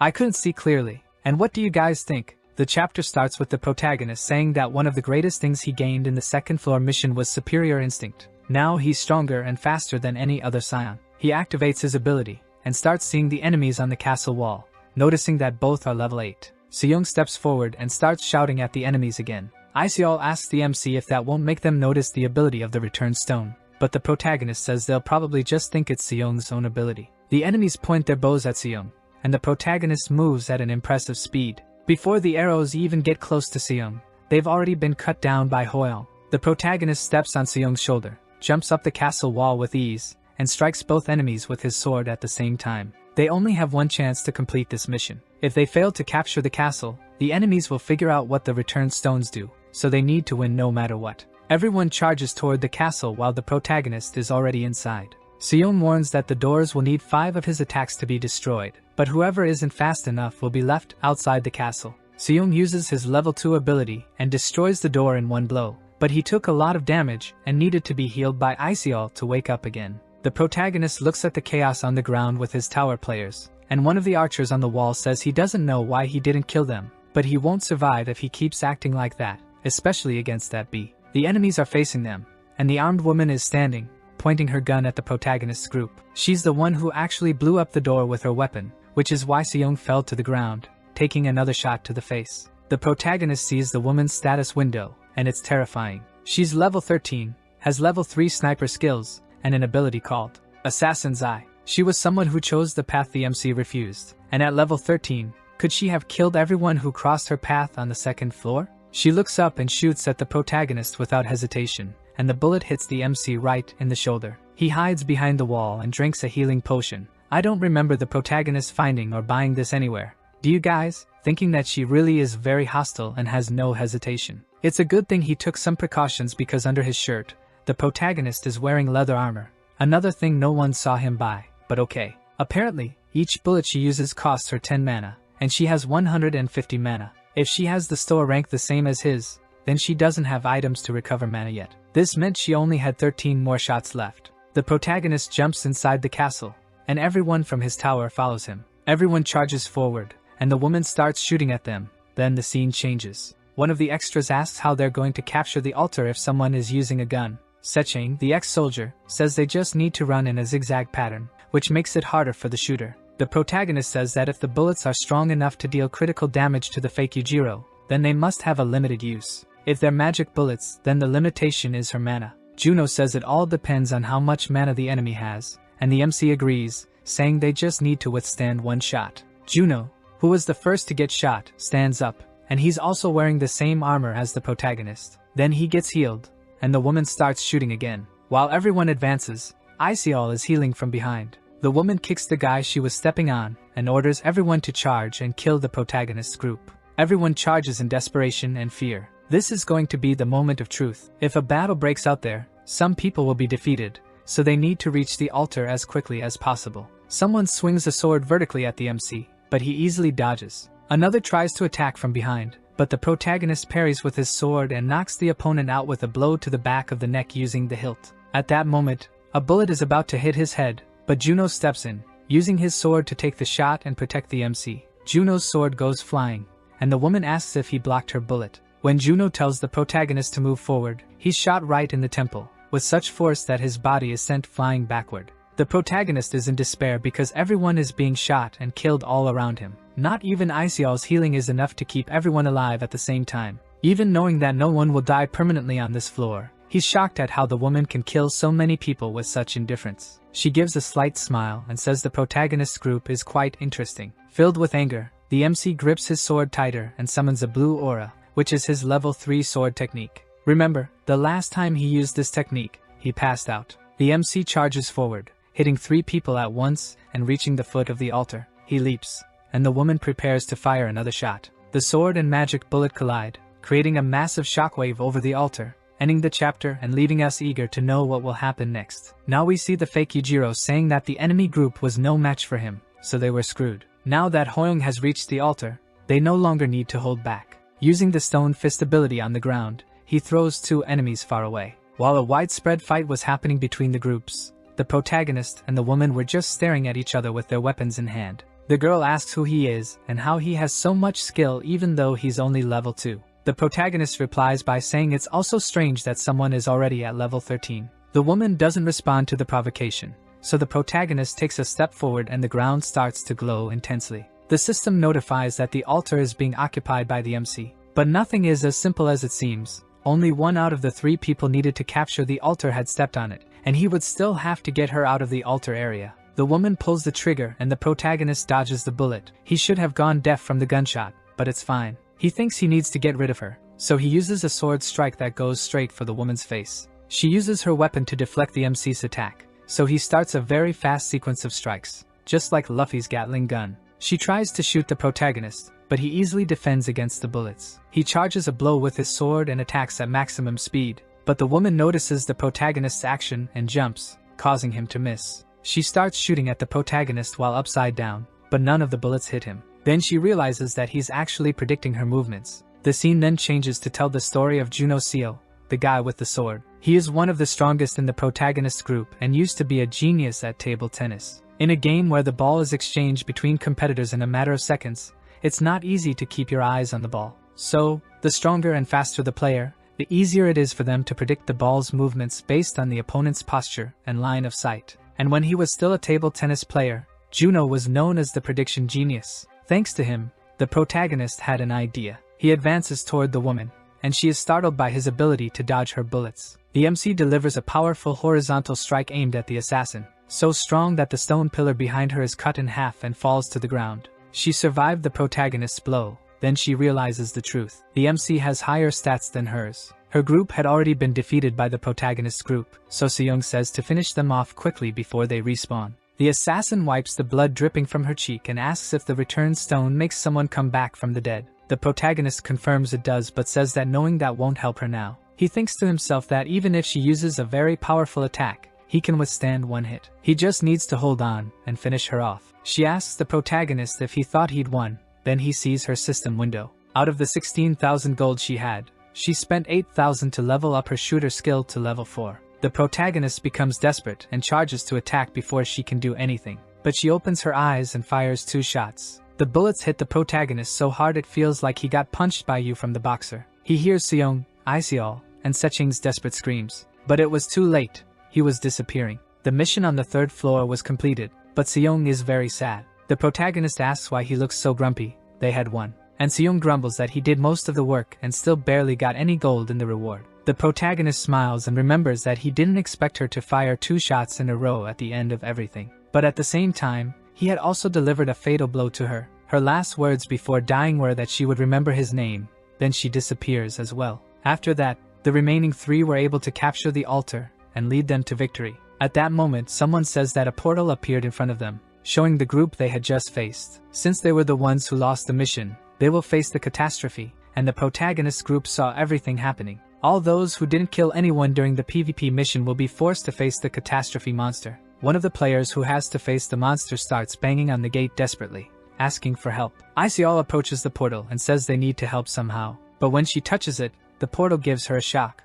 Why didn't it shock the guy too? The monster advances, destroying everything in its path, and Isekai refuses to look, but the others are horrified by the scene they witnessed through the portal. The man, even on the brink of death, still tries to ask for help as the monster's hand comes down to crush him. The MC watches everything with a nervous expression, realizing that could have happened to them if they had failed the mission. Only one player survived in Tower C1427, so the groups will be reorganized. The MC looks up, shocked, and thinks that the only person who killed someone in the PvP mission was the woman he fought. A foot appears, showing that someone is being summoned into the tower, and everyone looks in the direction where it's happening. She appears in front of the MC's group, covered in blood, and the tower announces that a new group has been formed. Wiping the blood from her face, she says it was unpleasant, and the protagonist feels a bad premonition about it. The scene shifts to dawn, with buildings and cars destroyed, and the protagonist's group is in an abandoned city, the setting for the 4th mission. The system announces that a catastrophe is about to happen in the city, and they must hunt the monsters that appear and find an escape portal. The portals are generated in random locations after each monster is defeated, and only 20 will appear. These portals cannot be given to other players. The 6-hour time limit has begun. Juno is happy to see a monster hunting mission after the 2nd and 3rd floors, and another player comments that there won't even be any competition between them. Seong gets excited and says he'll crush the monsters and that it's time to level up. Isekai mentions that since the portals can't be given to others, they need to avoid killing all the possible monsters, and Juno agrees. He says the tower might be trying to trap them, even though it's giving more portals than necessary. Setching suggests that the best option is to leave through the portals as soon as they appear. The MC notices that now everyone is quickly understanding the mission objectives and acting more like a team. But there's still a problem. The protagonist turns his back, and the woman from the other group asks why she should follow the plan. She walks off alone, telling him not to try giving her orders, or she'll send him to the other world. Everyone there is furious with the woman's attitude, and wonders if they should gang up on her and send her to the other world first. We go back 12 hours earlier, and Seong asks where she thinks she is. Without a weapon, he can handle her like trash. But before he can finish his sentence, she already hits him in the face, knocking him to the ground. She punched him so hard that ketchup splattered from Seong's mouth, and she slammed him into the ground with that blow. Everyone is shocked by the woman's strength, and she starts talking. They really seem to have lives to waste here, and she calls them trash, while Seong is nearly dead on the ground. The protagonist approaches, saying this wasn't her district, and she'd better stop making a scene. The protagonist had just dealt with a serial killer in his group, and now an assassin appears. And she still fights well, even unarmed.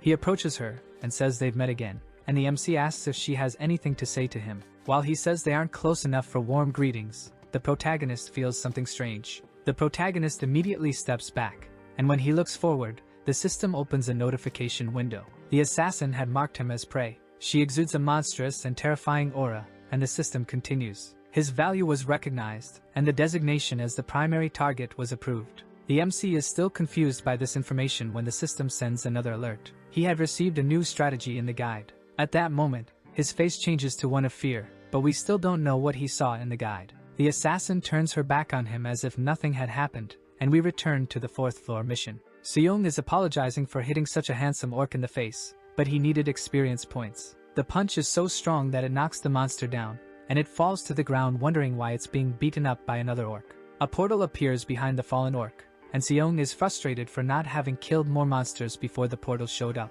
He looks at the portal and then glances around, suspicious. Then he turns the corner and sees the protagonist standing in front of him. He gets startled and asks where he came from. The protagonist asks why he's so scared and if he was doing something wrong. Seung stammers and tries to pretend everything is fine, saying he just thought the protagonist had already found a portal for himself. The protagonist, suspecting the fake Yujiro, says that he must have opened a portal. Seung's expression changes, and he says that kids these days are catching on too quickly. The protagonist tells him to shut up and kicks him into the portal, taking him out of the mission. The MC says he already knew he would try to kill more monsters instead of going back through the portal. That solved one problem, but there was still another. The system shows the strategy to the protagonist. The Blood Day is coming, and the assassins awaken their powers to the fullest. Dying at the hands of the assassin will give him a huge reward. So, to prepare for this day, he needs to focus on leveling up. The protagonist is running, thinking that he doesn't know when this Blood Day will come. But it will probably be in an area where the assassin can carry out a massacre, and many will die. A level 10 orc charges at the protagonist, calling him a weak human. But the protagonist, with just one hit, destroys the orc's axe and the orc itself. He gains more experience points because he needs to get as strong as possible by then. The MC is near the orc he killed, but no portal was generated. He thinks that if he had enough time, he could kill all the monsters on the floor, but not all have escaped yet, so he can't do that. He also needs to be careful with the assassin, who we now learn is named Seolyeon. The protagonist needs a strategy because she could be killing all the monsters she can. Hoying is walking when he smells something very rotten, and next to him appears a fat blue orc. Then the system warns. All orcs emit a bad smell, but those that generate portals smell particularly worse. He turns around angrily and says that Fatso was the one he had to split in two. The orc is confused, but the protagonist doesn't let him think much and attacks. With just one leap, the orc is sliced into two pieces, and a portal was created for the protagonist to escape. Suddenly, the protagonist is in the same place as the assassin, and she asks what he thinks he's doing. He is kneeling before her. Then he asks her to let him live, using a puppy dog face. The woman is startled and confused by the MC's attitude. The orcs continue to be defeated in the city by the protagonist's group. The assassin is trembling, but in silence. And the protagonist, making a teenage idle face, asks why he's so unlucky. He hasn't found a portal yet. The girl asks if he's always been this unlucky, and he replies that he's never won any kind of lottery in his life, nor bets or draws, so a mission that depends on luck doesn't suit him. Pulling his hair back, the protagonist thinks that, in fact, he's been deliberately avoiding all the orcs that generate portals, and the assassin will have to wait until Blood Day to kill him. She's trembling with rage, but she has no choice but to let him kill all the monsters she planned to kill so he could find a portal. Because if he ends up failing to find a portal, it would be terrible for her. The protagonist keeps killing all the monsters he can, knowing that the girl doesn't realize he has already found his portal. The system warns that another player had found a portal. Now only 5 more need to be generated. The protagonist is happy to know that. It's good to see others can manage on their own without much trouble. Suddenly, he hits his own head and starts complaining that only 5 portals remain. That's what he gets for being unlucky. The woman starts giving him a hateful look and tells him to shut up and keep hunting the monsters. He says, "Yes, ma'am," and keeps running. An orc charges at the protagonist, and he remembers the fake Yujiro. He destroys the monster, feeling both guilty and avenged at the same time. He keeps killing the monsters, and the assassin is biting her nails in frustration for not being able to hunt the monsters as well. She is really worried about him because if he dies in this mission, she will lose the rewards. He looks back, with the sword on his shoulder, and asks why she seems so nervous, as he still hasn't found a portal yet. He continues saying that she should tell him how many portals she has already opened. She responds that it was 5, and the protagonist thinks that's a lot, but it wasn't a big problem. If Seolyeon opened 5 and the protagonist opened 1, by his calculations, there would still be 3 portals left after everyone escaped. And the system shows him that this was exactly how many portals were left to open.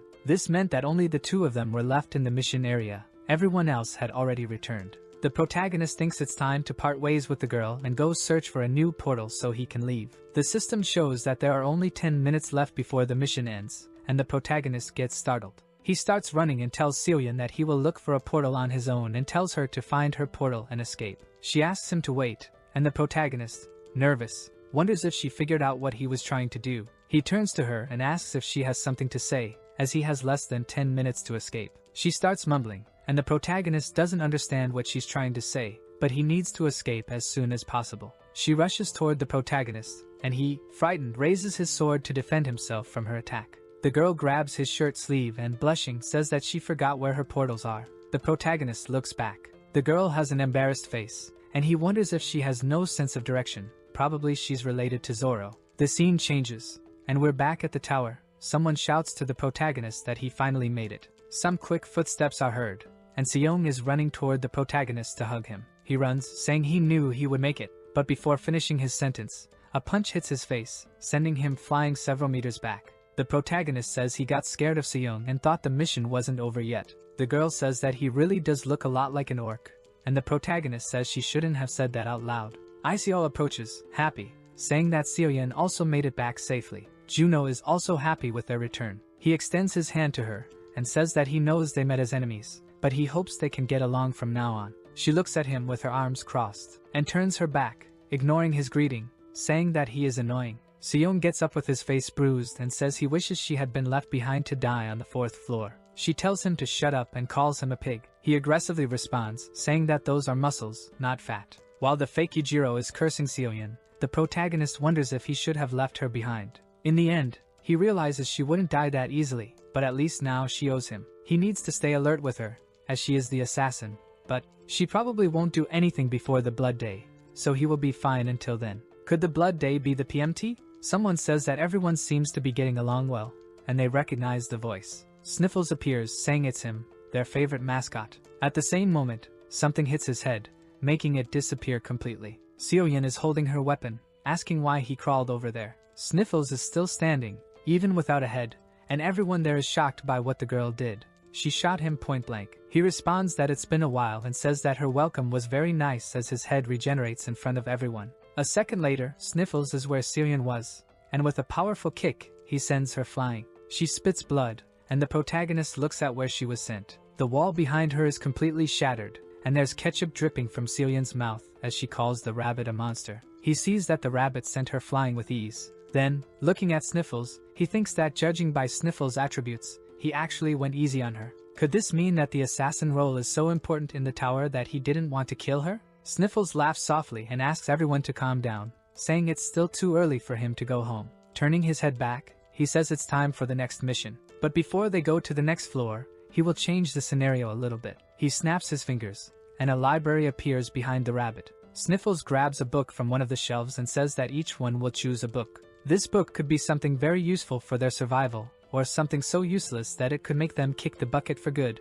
It all depends on their choice. Seong yells that he won't let a book decide his fate, and Juno thinks he should choose a book that makes him stronger in swordsmanship. Sniffles says they can't tell anyone about the contents of their books, and everything will disappear once the mission starts. So, they should make sure not to regret their choice of books, and then Sniffles vanishes for good. Someone asks if that's it, no more explanations? And another player says they need to hurry and choose a book that's useful. There are several types of books to choose from, and everyone seems to be picking something according to their class. The protagonist sees this and thinks it's expected, as it would be a waste of time to look for something different at a moment like this. The problem was that the guide was telling him to choose a fiction book instead of something that seemed more useful. The protagonist chose the book the guide indicated. It was called The Monopoly of Connections of the SSS Rank Returned. The system alerts that he cannot change his choice or reveal the book's contents to anyone. The protagonist looks at the book and, just from the title, realizes it's absolute trash. Still, there must be a reason the guide suggested this book, so it's better to start reading. The MC realizes the book is a generic fantasy and gets very angry. He looks to the side and sees Juno. He picked a book called The Path of the Sword and was practicing his techniques. Seong picked a book on the martial techniques of the king and was also getting stronger. Iseol chose one called The Principles of Oriental Medicine and was emanating a powerful healing aura. The protagonist looks at everyone with envy and thinks he made a terrible choice and should have picked something about swords too. A loud noise startles the protagonist, and he looks behind him. Seching is using a shovel to hammer something into the ground. He finishes the work, and there's a tent set up in the tower lobby, and the protagonist wonders what kind of book he read. He keeps hearing hammering noises, and when he looks back again, he sees the assassin with a voodoo doll of Sniffles, hammering a nail into it, saying she'll finish him off next time. The protagonist sees this and decides to just turn his back and pretend he didn't see anything. Time finally ran out, and they were going to be teleported to the 5th floor of the tower. A window appears, along with 2 pens on a desk, and the protagonist realizes they were in a classroom. He wonders who all those people are, and they seem frozen in time. Then someone says they apparently became young again. They had been transformed into their younger selves, and Seching was now a skinny nerd again. The protagonist looks at Seong, making fun of Seching, and sees that he hasn't changed much, except his hair is shorter. Someone says he doesn't look that different, and the protagonist looks at who said it. It was Iseol, who also looked the same, except in a school uniform, and she looks stunning in it. Juno also doesn't seem to have changed at all and comments that Isekai looks the same. The protagonist looks to his side and asks if it was Celia next to him. She tells him to stop looking at her and breaks the glasses she was wearing. So she was a nerd in school? She turns away, embarrassed, and the protagonist thinks she doesn't look that different either, but it seems like she needed the glasses she just broke. The classroom's sound system starts emitting someone's voice doing a microphone test, and everyone recognizes Sniffle's voice. He asks if they like becoming young again and says that youth is beautiful. Then he explains that the 5th mission is a role-playing game. The world they were in was inhabited by both humans and monsters, and they are cadets in a hunter school. For the next 4 days, they will receive some tests, and if anyone fails, they will be immediately sent on a death mission. They cannot fail any of the tests, or they will die. The protagonist had survived a death mission before, but most of the other players probably wouldn't make it. He tells himself he knew he should have picked a more useful book instead of that ridiculous fantasy story. Sniffles then says that now they will receive the memories they need to play their roles. Several lights appear, hitting everyone on the head and making them pass out. Fragments of memories enter the protagonist's head, making his mind feel strange. The system informs him that new memories have been implanted. He's sweating and panting. It was fascinating, as if there were 2 different timelines in his head, and best of all, the memories that had been implanted in his mind were exactly all the scenes from the story he had read before the mission started. Sniffles announces that the first mission will begin at the end of the class they were in, so they should enjoy themselves while they could. Time resumes its normal flow inside the classroom, and the teacher continues his lecture. Someone was yawning while he explains something about the best way to instantly amplify mana. Juno whispers to the protagonist that everyone is back to normal now, and the protagonist thinks they're just extras in the story. He then looks ahead and identifies who the main character of the story he read is. His name is Yunamo, and he had traveled back in time. Thanks to his knowledge of the future, he's able to monopolize the major events that happen in the story and become stronger than everyone else. The teacher asks if anyone would like to answer a question, and whoever gets it right will earn extra credits. Yunam gives a slight smile, and the protagonist knows that the question the teacher asked is something most normal cadets wouldn't know. Yunam raises his hand to answer the question, but the protagonist steps forward and says it's a substance called action. He goes on to say that Professor Brown and his team at the university are researching it, and everyone there is impressed. Yunam's face is the funniest of all. He certainly didn't expect that. The teacher is impressed and even calls the protagonist a genius. The system informs the MC that he earned extra credits, and he understands why the guide suggested he read that fantasy story. Martial arts and sword techniques? He didn't need any of that. He will make sure to take the lead over the story's protagonist in every event that would make him stronger. The best part is the protagonist's happy face as the teacher praises him. The school bell rings, and the class ends. Seyoung asks how he knew about that substance the teacher had mentioned, and the MC lies, saying it was in the memories he received. Seyoung is impressed and says that maybe he's the protagonist in this story they're in, while the rest are just extras. The protagonist tells him he should go complain to the tower. Iseol approaches and asks when he thinks they will receive the first mission. The protagonist thinks that if everything goes according to what he read in the book, it should start now. The system notifies everyone that they've received a mission to clear a dungeon that appeared next to Building B37 of the Academy. The time limit was 60 minutes, and anyone who failed would be penalized with the death mission. The protagonist looks at the system message and remembers that the item the dungeon boss drops could be incredibly useful for him to advance. In the story, Yunam gets that item, but he can't lose this opportunity. The protagonist yells for everyone to hurry, and they all run after him. A notification announces that they had entered the orc's lair. Yunam looks back, confused. He asks what all those people were doing there in the dungeon, but the protagonist doesn't answer. He charges at full speed and passes by Yunam to attack an orc that was in front of him. With just one strike, he turns the orc into 2. The protagonist says that the dungeon is open to anyone. Yunam is even more confused by the MC's statement. Yunam finds it odd, ignoring the fact that they found the dungeon he was in. Have the cadets from his class always been this strong? Especially those two, the protagonist and Seoyeon. There's no way he would have forgotten someone that strong. He summons his weapon, thinking that at this rate, they're going to steal all his monsters. He readies his spear and throws it at 4 orcs, sending them flying into the air with a single strike. The spear spins back, and the boy catches it like Thor summoning Mjolnir. Seoyeon asks what the hell that was, and Yunam is twirling the spear. The guy is really strong. The protagonist sees why he's the MC of this story. He's much stronger than he expected. He's not going to give up the reward for clearing the dungeon, so they'll see who wins this race. If they keep up this pace, clearing the entire dungeon within the time limit will be easy. But to earn the reward for completing the dungeon, he needs to gain the right to challenge the boss by defeating more orcs than anyone else. It's clear that Yunam is much stronger than the MC, but the protagonist has the ability to locate the orcs that the other guy doesn't have. Seoyun sees the protagonist running toward where the orcs are hiding and remembers him pretending with her in the last mission. She won't let him trick her again.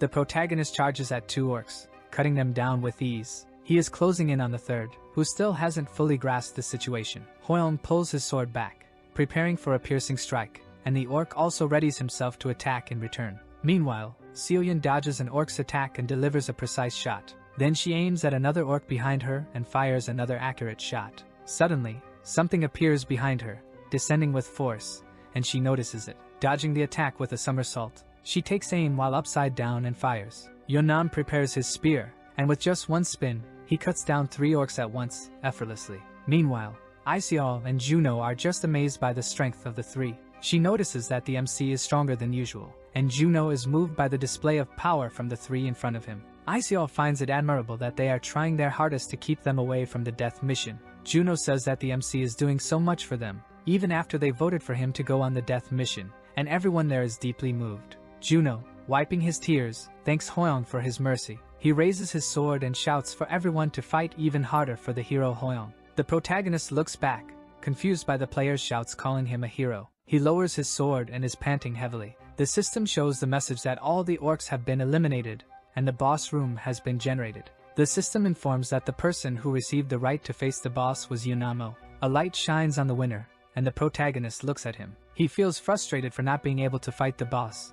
Even though he did his best, it wasn't enough. What should he do now? Should he give up on the item? Yunam was about to open the boss room door when the protagonist called out to him. He asks Yunam to give up the right to challenge the boss, and Yunam asks why he would do that. The protagonist then asks if he doesn't want to know how to break the infinite regression cycle. Yunam's face fills with anger, and the protagonist just smiles, thinking he can't give up on the item like this. The doors to the boss room open, and the system announces that he had entered the boss room. It was the protagonist who was challenging the boss. The scene shifts to Yunam pointing his spear at the protagonist, asking who he is. The protagonist asks if he can lower his weapon first, but Yunam interrupts, ordering him to answer the question, with the spear at the MC's neck. Yunam asks how the protagonist knows he's a regressor. The protagonist asks if that really matters, but Yunam presses the spear against his neck. The MC asks if he doesn't want to see the winter of the year he turns 32, and Yunam becomes even angrier. Time rewinds, and it's raining, and someone asks if his regression point is in November of the year he turns 17.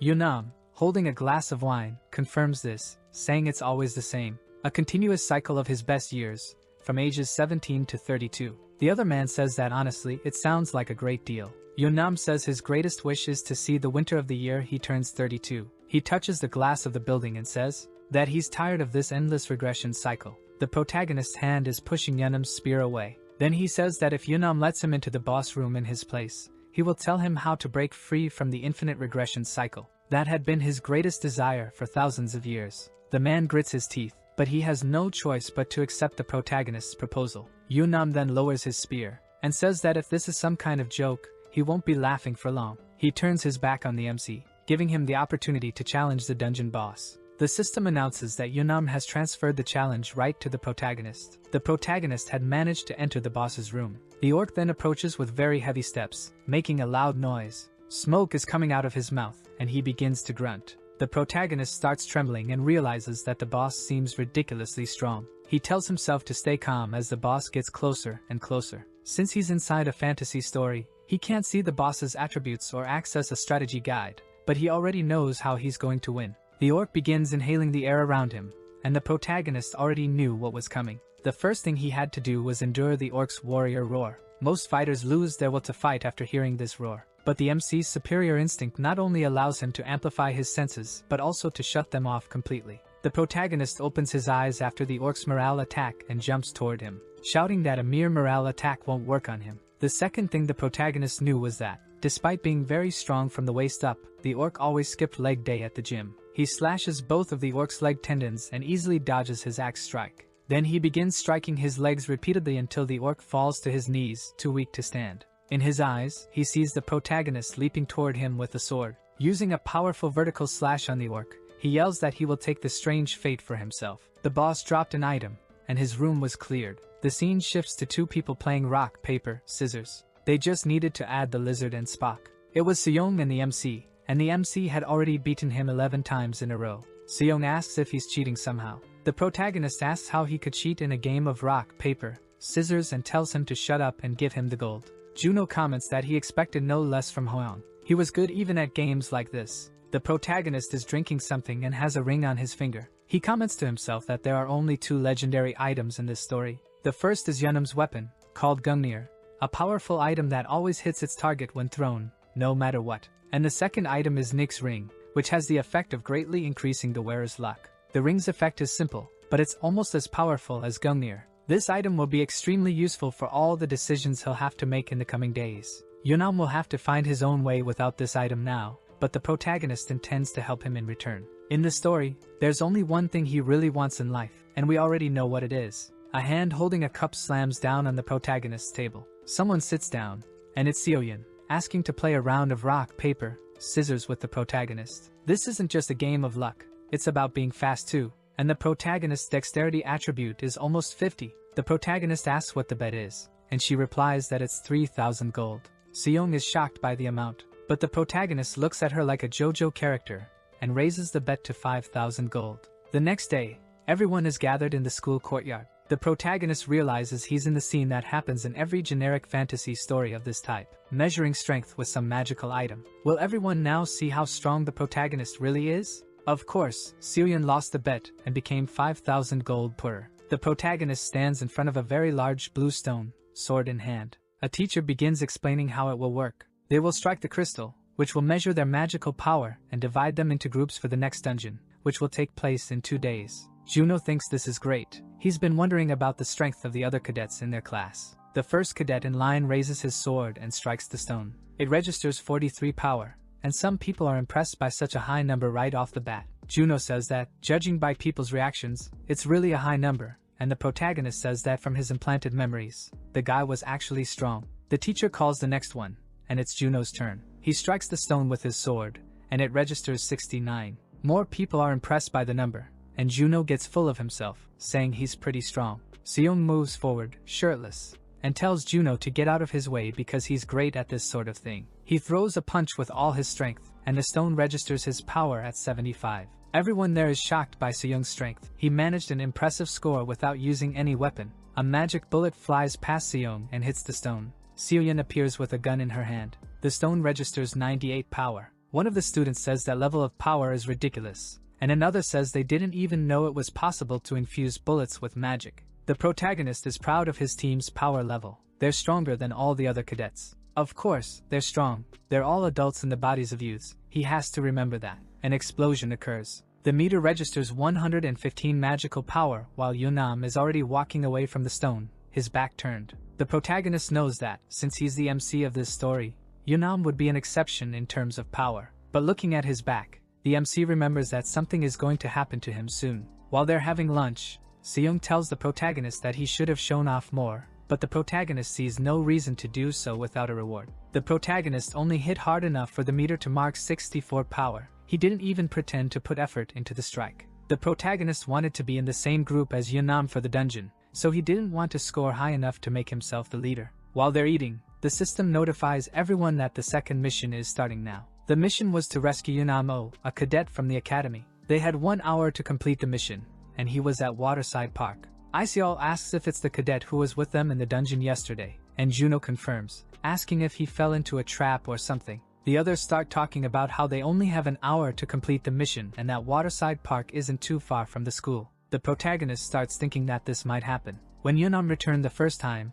he dealt with some bullies from the academy. But one of them was the only son of Yangsik Park, master of the Red Moon Guild, one of the top 10 guilds in the world. Because of that, he asked some of his subordinates to take care of Yeonam and bring him close to death. In the original story, Yeonam is saved by a mysterious person purely by luck. The protagonist runs to save Yeonam because he knows he was only saved in the story thanks to the Nick ring. Iseol says that if someone as strong as Yeonam is in trouble, then this mission must be very dangerous, and the protagonist agrees. They need to prepare because their opponents won't be easy to defeat. Even though Yeonam is very strong, he's still just a cadet. Everyone is running through the night to find the boy. They have to rescue him no matter what. Yeonam is on his knees, and a man places his hand on his shoulder, calling him a worm and asking how he dared to mess with their master. As he was about to continue with some random speech, he sees Seoyeon's bullets coming toward them, hitting the man right in the chest. The protagonist complains to her that she shouldn't have attacked right away, but Seoyeon yells that he likes her style and charges at the enemies to attack.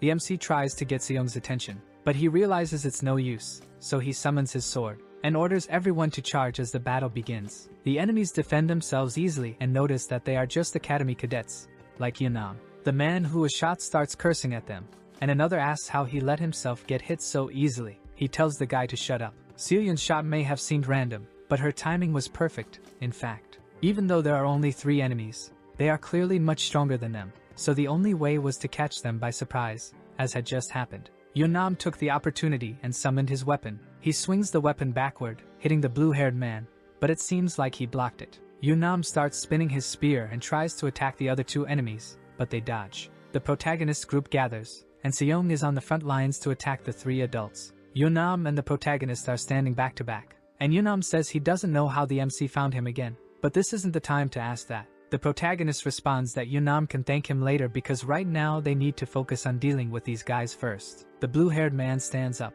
Seoyeon charges forward with his fist raised to punch the man, calling him weak. The boy uses his level 2 stone fist, but the man summons some kind of force field that throws Seoyeon far away. That guy just can't stop being thrown around like trash, and everyone is looking surprised at the blue-haired man's move. He makes an angry face and once again insults them, calling them insolent. Seoyeon is thrown near where the MC's group is, trembling and not understanding what had just happened. The man starts laughing, and says that since they don't know the real world yet, it's only natural that they don't know how scary the world can be. He takes off his glasses, which were partially broken, and together with the other 2, he charges at the protagonist's group. The battle begins. Seching attacks one, while the MC defends against the blue-haired guy's blow, and Juno exchanges blows with the third. The protagonist calls out to Seoyeon, saying that while they're holding the front line, he wants her to give them cover. Seoyeon asks who he thinks he's giving orders to, but she keeps shooting to help. A healing spell begins to take effect on the battlefield, and Seoyeon's hand turns green.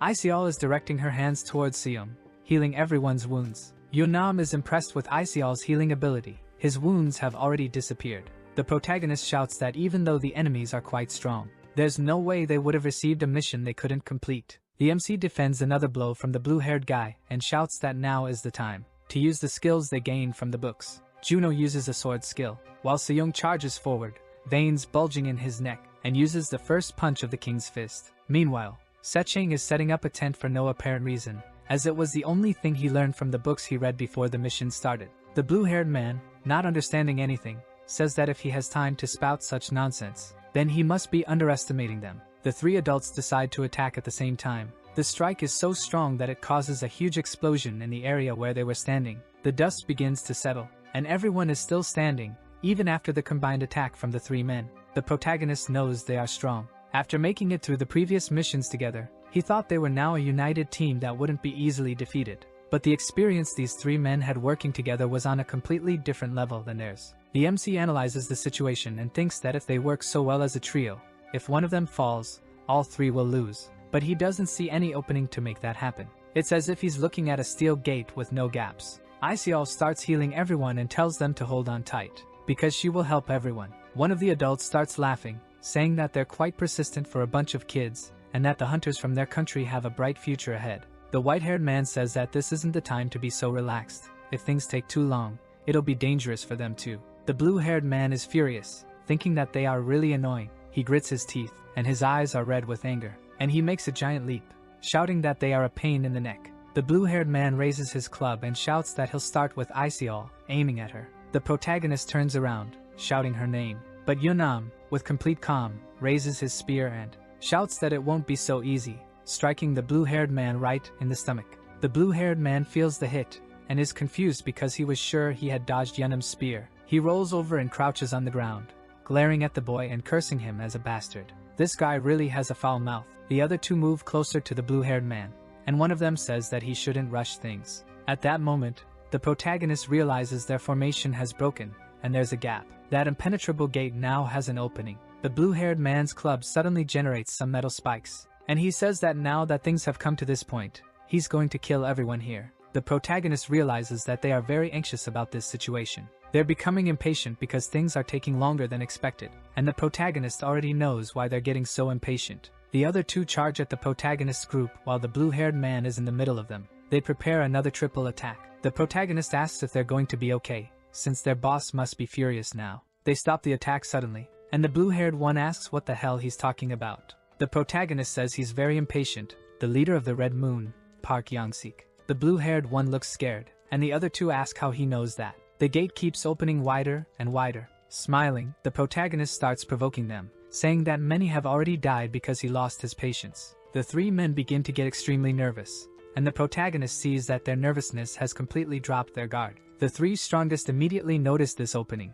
and now was the time. Yunam struck the blue-haired one in the stomach. Seoyeon also hit him from the side, and the protagonist charged at him, making a diagonal slash that hit him squarely. They just needed to focus on one of them. The blue-haired one finally fell, and the other two were shocked to see this. Yunam and the MC team up to attack the remaining two, but one of them, the black-haired one, starts laughing desperately. They say they'll stop there, and the two are confused. They sheathe their weapons and walk toward the blue-haired one. Lifting him onto their shoulders, the black-haired one says that the boss will probably finish them off when they return like this. But now that they've seen the hunters who represent the future of Korea, they have no regrets. The white-haired one says he's doing things his way, as always, and then, smiling, they completely vanish. The system announces that the mission has been completed. They had won. Seyoung's shirt explodes from sheer happiness, and everyone starts shouting in joy. The protagonist is wiping the sweat from his face and thinking that it was close. Only 2 minutes left before the mission time ran out. Yunam asked the protagonist if he knew what was going to happen, but the protagonist, to dodge the question, says that they saved him. Shouldn't he be thanking them first? The boy gets embarrassed but softly thanks them for their help, but the protagonist teases him, saying he didn't hear what he said. The protagonist stops teasing him and thinks that for him, this must have been the regression where he experienced the greatest changes. Yunam says, "Thank you," louder for everyone to hear. He had never gone through anything like this in his previous regressions. The protagonist starts to leave but tells him to take care from now on. This regression will be the toughest he'll face. Yunam says he has one more question. Was he also a regressor? The protagonist stays silent for a moment but then smiles, saying no. He's something much greater than that, and then walks away. Yunam is impressed by the answer, but places his hand on the protagonist's shoulder and asks where he's going. He forgot to tell him something, the way to escape this curse of regression. A new day begins. The teacher announces the groups for tomorrow's dungeon practice. The protagonist isn't paying attention to this. He's actually thinking about Yunam. He really knows how to do things right. He looks at his inventory and sees an item called Thea's Armor. It gives plus 25% defense power and is a rare item. The MC remembers that this item was a thank you gift for the answer he gave about escaping the curse of regression. It's much easier for the protagonist to accept realities that are hard to believe. This kind of thing only exists in novels. The teacher announces that Group 4 will be led by Yunam, and the members will be Woo Jiho, Shin Sungbyum, Go Youngwoo, and Lee Hoyoung. The protagonist is happy to know he's in Yunam's group, just as he planned, and that was thanks to Nick's ring. To get the best rewards, he made sure to join Yunam's group, but it wasn't time to celebrate yet. They're outside the school, and Yunam asks if he knows that the dungeon where they'll practice will be frantic. The protagonist stays silent, so Yunam continues. A frantic phenomenon in dungeons is something that happens occasionally, but it doesn't make sense for it to happen simultaneously. He's always had trouble in these dungeons, in all of his regressions, but he never figured out why. Yunam looks at the MC and says he hopes he can share any information he might have. If the protagonist's existence is something greater than regression, then he must know something. Based on the story the MC read, 3 of the 4 groups formed will experience the frantic dungeon. In this incident, the only group that manages to avoid being wiped out is Group 4, where Yunam is. The details of the frenzied phenomenon are not mentioned in the novel. The protagonist responds that even he doesn't know everything. Yunam doesn't accept that answer and grabs the protagonist by the collar. Shouting, he says that whatever is supposed to happen will happen, but shouldn't he try something anyway? The protagonist yells that he really doesn't know. The author never gave any clues in the novel. He left that part very vague, so there's nothing he can do. Seoyeon hears the protagonist's voice and recognizes it. Approaching where the two were, she turns the corner and asks what they're doing. The protagonist and Yunam are pulling at each other's clothes, and the scene looks way too yaoi. Seoyeon is speechless, and the two boys don't know how to react either. She turns her back to them and says she must have gotten lost, but the two yell at her, saying it's not what it looks like, though she leaves for good. We are now in the dungeon, and the professor tells Group 4 to enter. They step into the portal, and the system notifies them that they are inside the dungeon and sends a mission to the protagonist. He has to clear the dungeon assigned to him. The protagonist is embarrassed by the confusion caused with Seoyeon, but he still has the problem of the frenzied phenomenon to solve. Yonam suggests they split up and check the dungeon first. If anything happens, they just need to report it on the radio. Everyone agrees. The protagonist is still lost in thought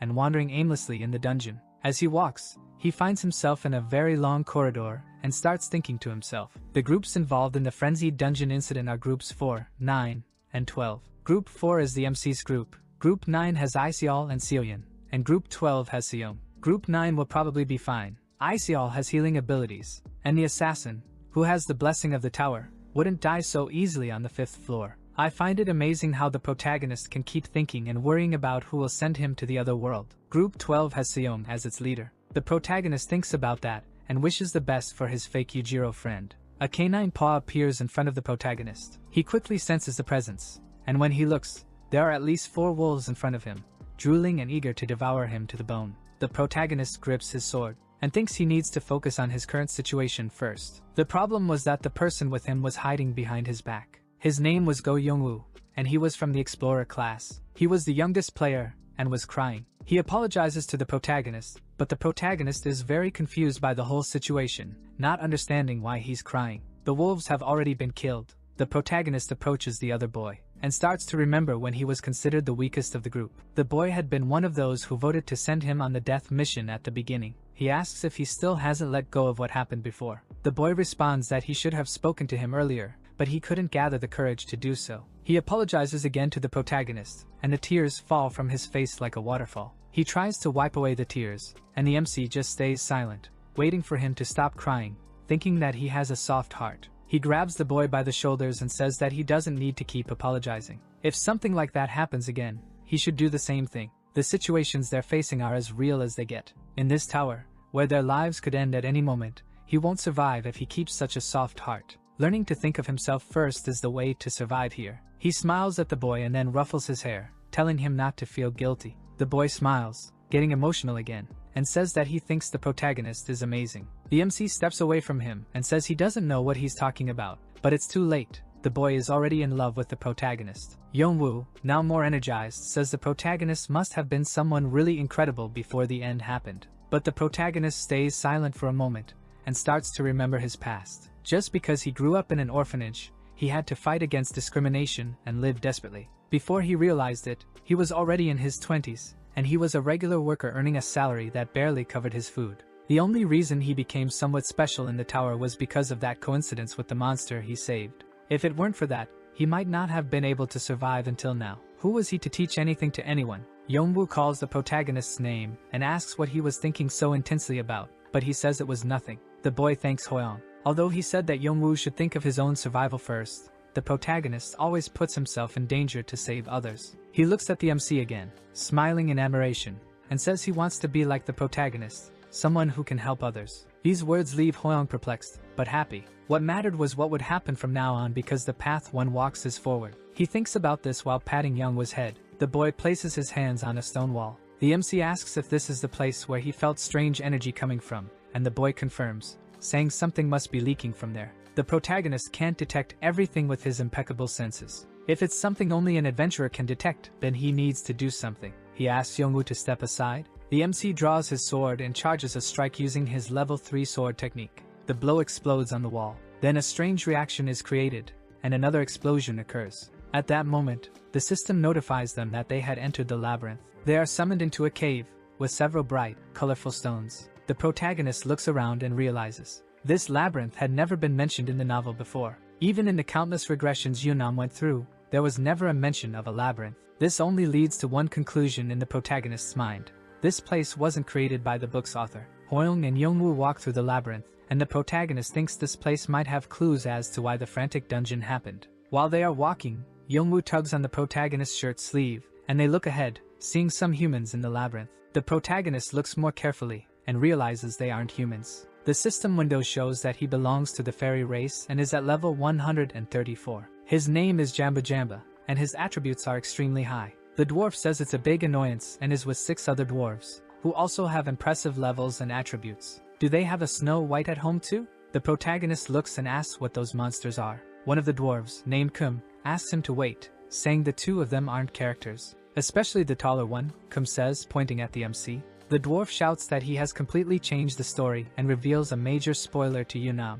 Jamba Jamba looks at the protagonist with hatred in his eyes and says they need to talk. The 7 monsters gather, crossing their arms around the protagonist, and he might have been nervous if they weren't half his height. Jamba Jamba asks who he is, and the protagonist wonders where he was looking and places his hands to cover his private parts. He then replies that he was a reader who read about this world. Another dwarf asks if, when he opened his eyes, he was inside the novel, and the protagonist says it was something like that. 2 dwarves start talking to each other to decide whether or not they believe the protagonist. The protagonist asks who they are, and they reply that they are the repairing fairies. Shouldn't they be repairing dwarves? They say they fix plot holes in bad novels like the one the protagonist was in. Jamba Jamba even tries to strike a cool pose, but his hammer had disappeared. The protagonist thinks that this is the character from the novel. He smiles and says they must have a lot of trouble with all these holes that need fixing. The fairies, or dwarves, he can't decide what they are, start getting emotional with the MC's recognition. That book must be really bad in the protagonist's opinion too. He agrees and says it was very hard for him to finish reading that garbage. The fairies start laughing and say they were planning to just bury the protagonist right there, but they will simply wipe his memories and let him go. The protagonist becomes extremely scared by this, and finds it amazing that he says this kind of thing with such a straight face. He can't let the fairies do that to him. If he loses his memories, finding this labyrinth after all that effort will be pointless. The protagonist screams, saying that the 3rd floor of the frantic dungeon is the mistake they haven't been able to fix yet. They hadn't found the solution to it yet. Jamba Jamba's hand was approaching the protagonist, but it stops completely when he mentions the mistake. The fairies ask him how he knows that. Even though this novel is complete trash, he had still learned a few things from it. Smiling, the protagonist says he thinks he can offer them the solution to this problem. One of the things he had learned in the novel is that Yunam was capable of creating opportunities, no matter the situation he was in. A portal opens in the middle of nowhere, and the protagonist and Yongwoo are summoned out of the labyrinth. Yongwoo looks at the protagonist, but he's standing still, staring into nothing. Then he asks what's wrong with the protagonist, but there's still no response. Had the dwarves tortured him? Yongwoo shouts the protagonist's name, but he doesn't hear well. His voice sounds distant. We go back in time, and the protagonist is saying that he thinks he knows how to help the fairies solve the problem of the frantic dungeon for them. One fairy thinks that if they leave things as they are, this will be the biggest plot hole in history, and their reputation as fixers will be damaged. He decides to listen to what the protagonist has to say, but his hands are still ready to wipe his memory. The protagonist says they need to merge the 3 dungeons that will go into a frenzy into one using a portal. Another fairy says that if they combine the 3 dungeons into one, it would seem more natural to have one frantic dungeon rather than 3 at the same time. Jamba Jamba says that sounds pretty convincing, but if the size of the dungeons increases, then the rewards will also be bigger. The other fairy says he's right. There's a consequence that even they wouldn't be able to handle afterward. Hoyeong understands their concern about breaking the story if Yunam receives a reward larger than expected. He clenches his fists and makes his final move. Then he asks if it wouldn't work better if he received the full reward instead of Yunam. The dwarves begin debating among themselves about this proposal. The protagonist thinks that the die has been cast, leaving the matter of luck in Nick's ring. Jamba Jamba thinks it would be better for everyone if the protagonist's memories were erased. This completely shocks the protagonist. If a mere side character were able to claim such a large reward, it would also put them in a tricky situation. The MC still tries to protest, but it's already too late. Jamba Jamba's hand was already on the protagonist's head, somehow, and he was screaming, flipping off all the fairies. We return to the present, and Yongwoo is slapping the MC so hard that he's spitting ketchup. He can't wake the protagonist from his trance, so he pulls a hammer from the fairies out of his backpack, wondering what they did to the MC. The protagonist stands up, completely bruised, murmuring Yongwoo's name and saying he's fine. The boy then sees that he's back and feels relieved, but the protagonist is trembling in fear, thinking he was going to get hit with the hammer. They continue walking inside the dungeon, and Yongwoo apologizes for the slaps because he thought the protagonist had lost his memory. He even thought about using the hammer to fix the protagonist, but it wasn't necessary after all. The protagonist thinks he got lucky that the mission had a time limit. He used that as an argument not to have his memories erased by the fairy, so there was no need to wipe the memory of someone who would disappear from there. While walking together, the protagonist notices the hammer in the boy's backpack and asks him if it's Jamba Jamba's hammer. Yongwoo gets excited and explains that when the fairies disappeared with the protagonist, one of them left the hammer behind, so he decided to take it. The system window shows the item. It was a mechanical fairy hammer, and it had the effect of repairing broken items and even a chance to strengthen them. It could be used once every 24 hours. The protagonist is impressed because it's a unique item and asks if he had used the hammer to fix him. He looks at the boy and thinks he's not just weak and fragile. A secret mission appears for the protagonist. He needed to be the first in the dungeon discreetly, and the reward was secret. The protagonist had made a secret contract with the fairies, so that was probably why he received that mission. To avoid becoming a mistake in the story he was in, the mission had a condition that he had to do everything discreetly. If he accomplished this, he would receive a special reward. The ground begins to shake beneath their feet, and then he realizes it has started. The system announces that due to an unknown energy, the dungeon will go frantic. Stronger monsters start to appear. 3 dungeons were combined into one. Yongwu shouts the protagonist's name and asks what is happening. 3 dungeons have been combined into one. The protagonist keeps walking and tells the boy to stay focused. He should head northeast to find Yunam. With his tracking ability, he can avoid dangerous monsters and reach him safely. The boy is stronger than he seems. If he's with Yunam, the MC won't need to worry about him. Yongwu asks what the protagonist is going to do. He smiles, and then the scene shifts to another part of the dungeon. A monstrous scorpion appears. It suddenly starts spitting venom, and an extra asks why this is happening, while another replies that the frenzy has awakened the monsters. He thanks Iseol. If it weren't for her, they would already be dead. She yells at the extra to pay attention, and when he turns back around, the scorpion's stinger is almost at his neck. Suddenly, the stinger stops, and the extra opens his eyes. The scorpion had already lost its head, and then she appears. Seoyeon asks if they're on some kind of picnic and tells them to wake up, unless they want to turn into mere skeletons. The protagonist is running, defeating monsters in his path, and hears Seoyeon's gunshots. He understands that he's in the same dungeon as her group, although he has an advantage over monsters because he has a weapon. They are extremely dangerous for the other cadets. The protagonist needs to act discreetly, so he can't help them directly. He leaps forward and says that his only choice is to clear the dungeon as fast as he can. A giant purple scorpion appears atop a pile of skulls. Its red eyes shine brightly, and its horrid mouth opens with a terrifying scream as it prepares for its next meal. The protagonist seems to be standing in front of a cave within the dungeon. He begins to enter the place because it's where the most toxic stench in the entire area is coming from. The scorpion is huge and already in front of the protagonist. That was the Scorpion King. Will it turn into the Rock? The scorpion's venom attack is fast, but the MC is even faster and dodges to the side. But the protagonist is also nervous about it. The scorpion has a lot of venom and keeps spitting it, making it hard for the MC to get close. Yunam will probably manage to take care of things with Group 4 somehow, but the other 2 dungeons still need his help. He may be doing this to get the rank 1, but he also can't let such a tragedy happen when he's nearby. The protagonist advances, dodging the monster's venom spit, and slashes diagonally, aiming directly for its neck. It wasn't enough to destroy the monster, so he leaps upward. A second later, a strike comes from the side, and hits him, launching him straight into a wall. The hit was direct, and the protagonist is stuck to the wall from the force of the impact. The monster starts screeching, almost as if it's laughing at the whole situation. The MC thinks he needs to get close to the monster no matter what. So, he jumps back down and faces the monster again. He has a trump card and wonders if he has no choice but to use it. He says he didn't want to use it so soon, but he gathers strength and jumps at the monster because there's no time to hold back his cards. Before entering the dungeon, the protagonist received a side mission, a challenge from the professor to drop a single drop of water from a bucket that was full. The protagonist said he would do it because the reward would be great if he succeeded, a perfect shield with one-time use. We return to the present, and the monster is using all its venom against the protagonist, but he activates the perfect shield. This item was a cheat that allowed him to perfectly block any attack once. The monster is confused as to why the venom didn't work, so it uses its pincers to physically attack the protagonist. The MC prepares his strike,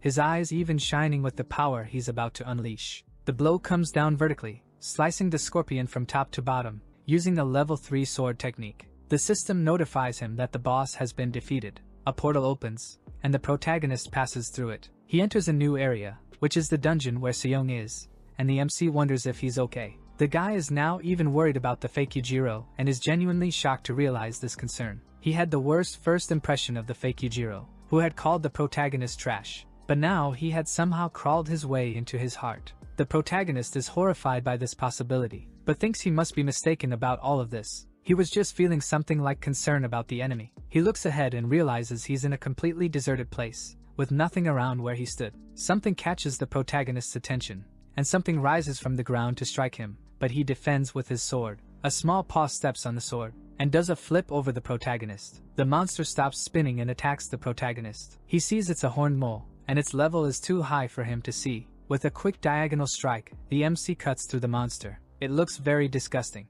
The monster seems to have been defeated, But the protagonist looks back and sees several bumps on the ground. And then several other moles begin to emerge and rush at the protagonist. They are very fast and strike the protagonist from all sides, with ketchup splattering in all directions. Hoyoung notices that despite being small, they are very fast and sharp.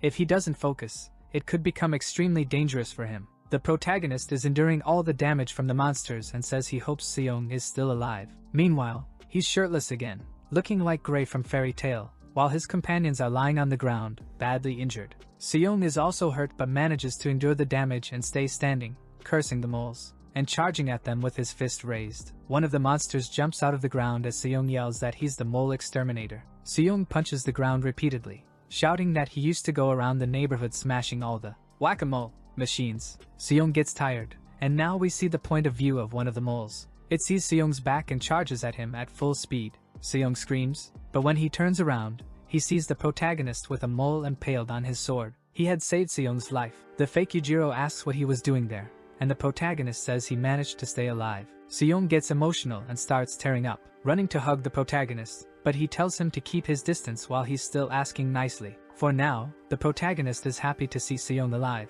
but the others weren't so lucky. Seong apologizes, saying the moles attacked everyone suddenly, and the protagonist realizes he might not be able to protect everyone. Even though they were just background characters in the novel, they were still human beings. It was as if they were also part of the protagonist's team. Hoyoung takes on a more serious stance, clenching his fists tightly. Seong asks what they should do now, wondering if they can get out of this place. The ground starts shaking suddenly. Seong gets scared, asking what's happening, but the protagonist says there's only one thing to do. A giant mole emerges from the ground and attacks the two of them, but the MC blocks the strike with his sword. They need to kill this dungeon boss. The mole is much bigger than the others they had faced before, but the protagonist is not afraid.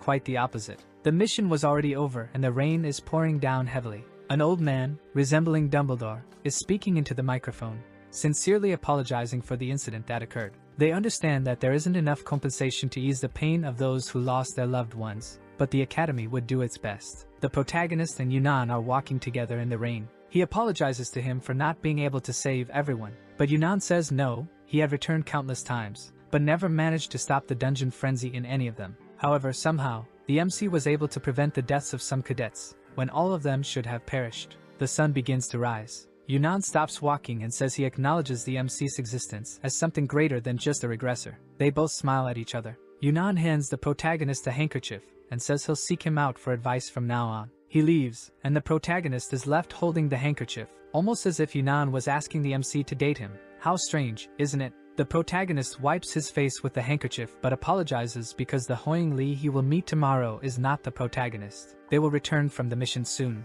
Just as Yunamo hopes to see the winter when he turns 32, and also the end of this novel. The protagonist also needs to go to the next floor and reach the end of this tower. Yunam's story had already been decided, but the protagonist would decide the end of this tower. Someone shouts the protagonist's name and asks him to wait. His group is approaching, and the protagonist thinks that, in fact, they are the ones who will define the end of everything, and they all hope for a happy ending. The system announces that the 5th floor mission has been completed. One of the extras says that everyone did a great job and survived the mission, while another says he even feels older. Everyone is celebrating, but the protagonist is particularly happier than everyone else. He has gained a new skill, the intermediate sword technique. Just thinking about how he couldn't even buy that in the system store is already great. Just one level in sword skill made a huge difference for them.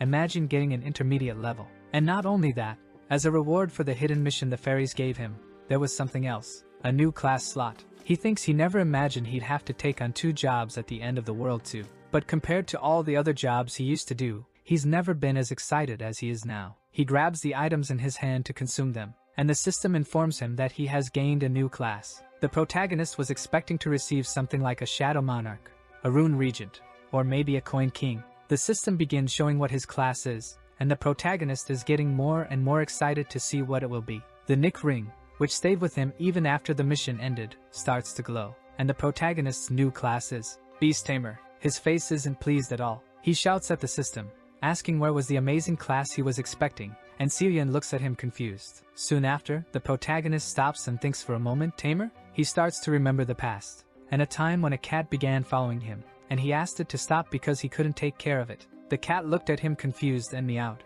The protagonist blushes and says that even if it looks at him with a cute face, The cat makes a sad face, and the protagonist, blushing even more, closes his eyes and runs away, apologizing to the kitten for not being able to adopt it. The protagonist didn't have much money back then, so he had to leave the cat behind. Now the situation was different. If he could legally become a cat butler now, then the tamer class wouldn't be such a bad idea, right? The system informs the protagonist that he received a new guide, and he's excited because it had been a long time since he had seen one. The guide says that there is a monster on the 7th floor that he can turn into a pet. Besides being agile and strong in combat, it can also be used for transportation. The protagonist starts thinking about the abilities the guide showed about the monster, and wonders if it's some kind of wolf. Hoyoung is excited because soon he will be able to reach the 7th floor and get the pet. He strikes an enthusiastic pose and thinks that it's the first time he's been eagerly awaiting the mission for the next floor. The problem was that thinking they would quickly reach the 7th floor was a complete miscalculation.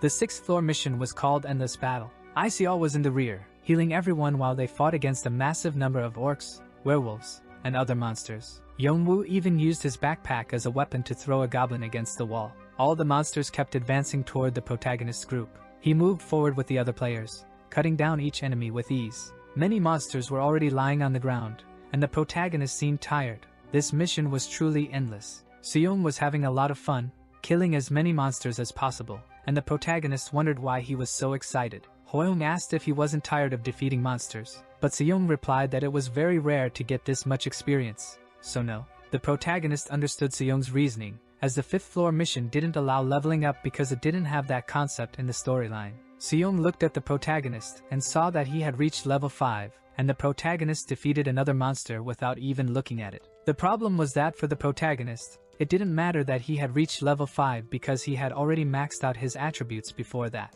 The system informed him that his attributes had reached the maximum allowed by his level, and if he didn't surpass the limit through training, he wouldn't be able to increase them. It had been great for the protagonist to monopolize various items for himself in the previous mission, but he needed to train as well. Suddenly, he heard several gunshots and looked back. Seoyin was defeating numerous monsters, and her attributes were already higher than the protagonist's. He became angry and wondered if there was no limit to an assassin's attributes. Seoyin noticed his anger as he looked at her. She glared back at him with hatred and asked what he was looking at. Did he want to go to the other world at that moment? The protagonist gave her a thumbs up and said he just wanted to motivate her to stay strong in the mission. Her attitude was very unpleasant in the MC's opinion, but thanks to her, the mission's situation was almost completely resolved, and the moment was finally approaching. He thought about the pet he could get on the 7th floor and asked it to wait for him. The 7th floor mission was finally about to begin, and it would take place in a strengthening area. When someone hunted a monster on the 7th floor, there was a chance to obtain a strengthening crystal. The players wondered if it was some kind of strengthening item that appears in games. The tower's sound system kept saying that players could use gold and the crystals to strengthen their items. However, they couldn't strengthen items other than weapons or armor. The system window displayed the conditions for the 7th floor mission. They would be able to move between the lobby and the 7th floor area to hunt and strengthen their items, and the completion time was 72 hours. So, they had 3 full days to hunt, gain experience, and strengthen their items. Juno said that if there were no conditions to complete the mission, it meant the floor would be completed once the 72 hours were up. A player said that even the tower had a bonus floor for them, and another said they had fought a lot so far. A girl mentioned that there was an item in the store called Increase in Strengthening Crystal Chance. It increased the probability of the strengthening crystal appearing after monsters were defeated, and it cost 1,000 gold. Some people bought it.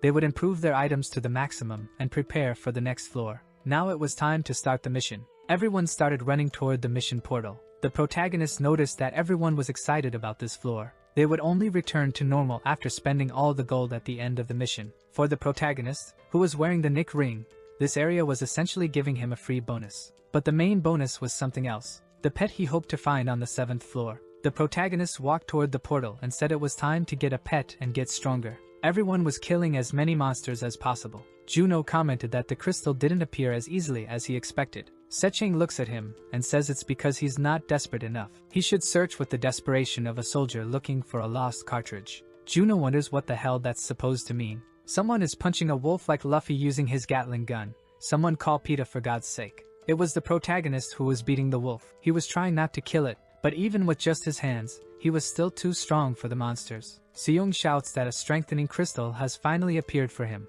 and everyone looks. He says he's lucky and claims that he's always been called the god of strengthening since he was a child. The protagonist remembers the other nicknames Seong has claimed to have and wonders how many nicknames he's had in his life. The protagonist calls out to the fake Yujiro, who immediately says he can't give him the item, not even to him, but the protagonist says that's not the issue. Hoyoung asks what Seong plans to strengthen since he only fights with his hands. Seong realizes this and falls into depression because he has nothing to use the crystal on. The MC throws the poor dog to the ground, thinking it wasn't qualified to be his pet.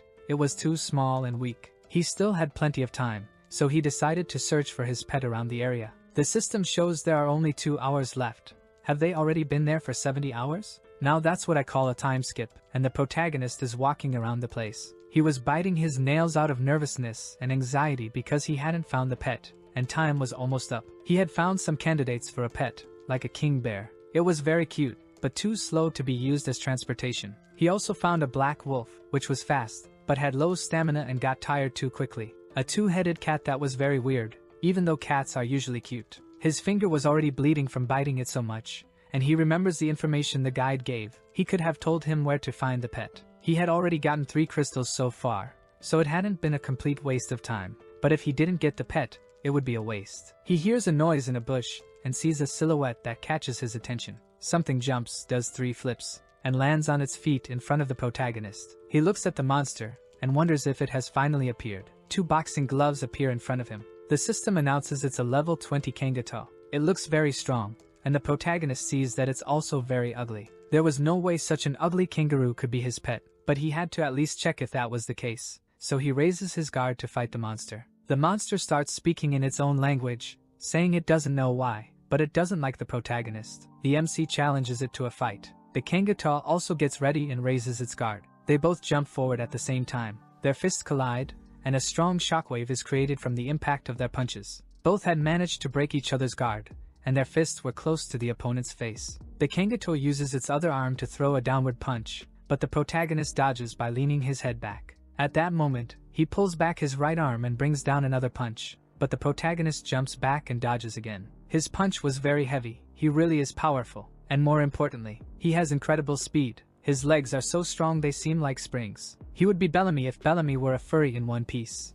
The Kangato's jump was so strong that the ground beneath it cracked, and in the next moment, it was already in front of the protagonist. Hoyoung takes a series of rapid punches and realizes that all that speed comes from the monster's muscular legs. The furry Bellamy gets excited and asks the protagonist what he thought of his punches. But Hoyoung is already on top of him. What the Kangata had hit was just an illusion. The MC thinks the monster wasn't cool, or even cute, but it was the pet he was looking for. He grabs the Kangata by the ears and mounts its shoulders, leaving the monster disoriented by Hoyoung's audacity. The system announces that the protagonist has become the master of the Kangata, and it is kneeling on the ground, bowing before him. He needed to give the Kangata a name. He might as well call it Bellamy. That would be fun. The protagonist is thinking of a catchy name for Kangatu, and he is still bent over. Suddenly, the boy has an idea. Kangata's name would be Kangasu, in homage to a children's cartoon from Korea. Kangasu seems to really like his name, as he gives the protagonist a radiant smile, but the protagonist is actually startled.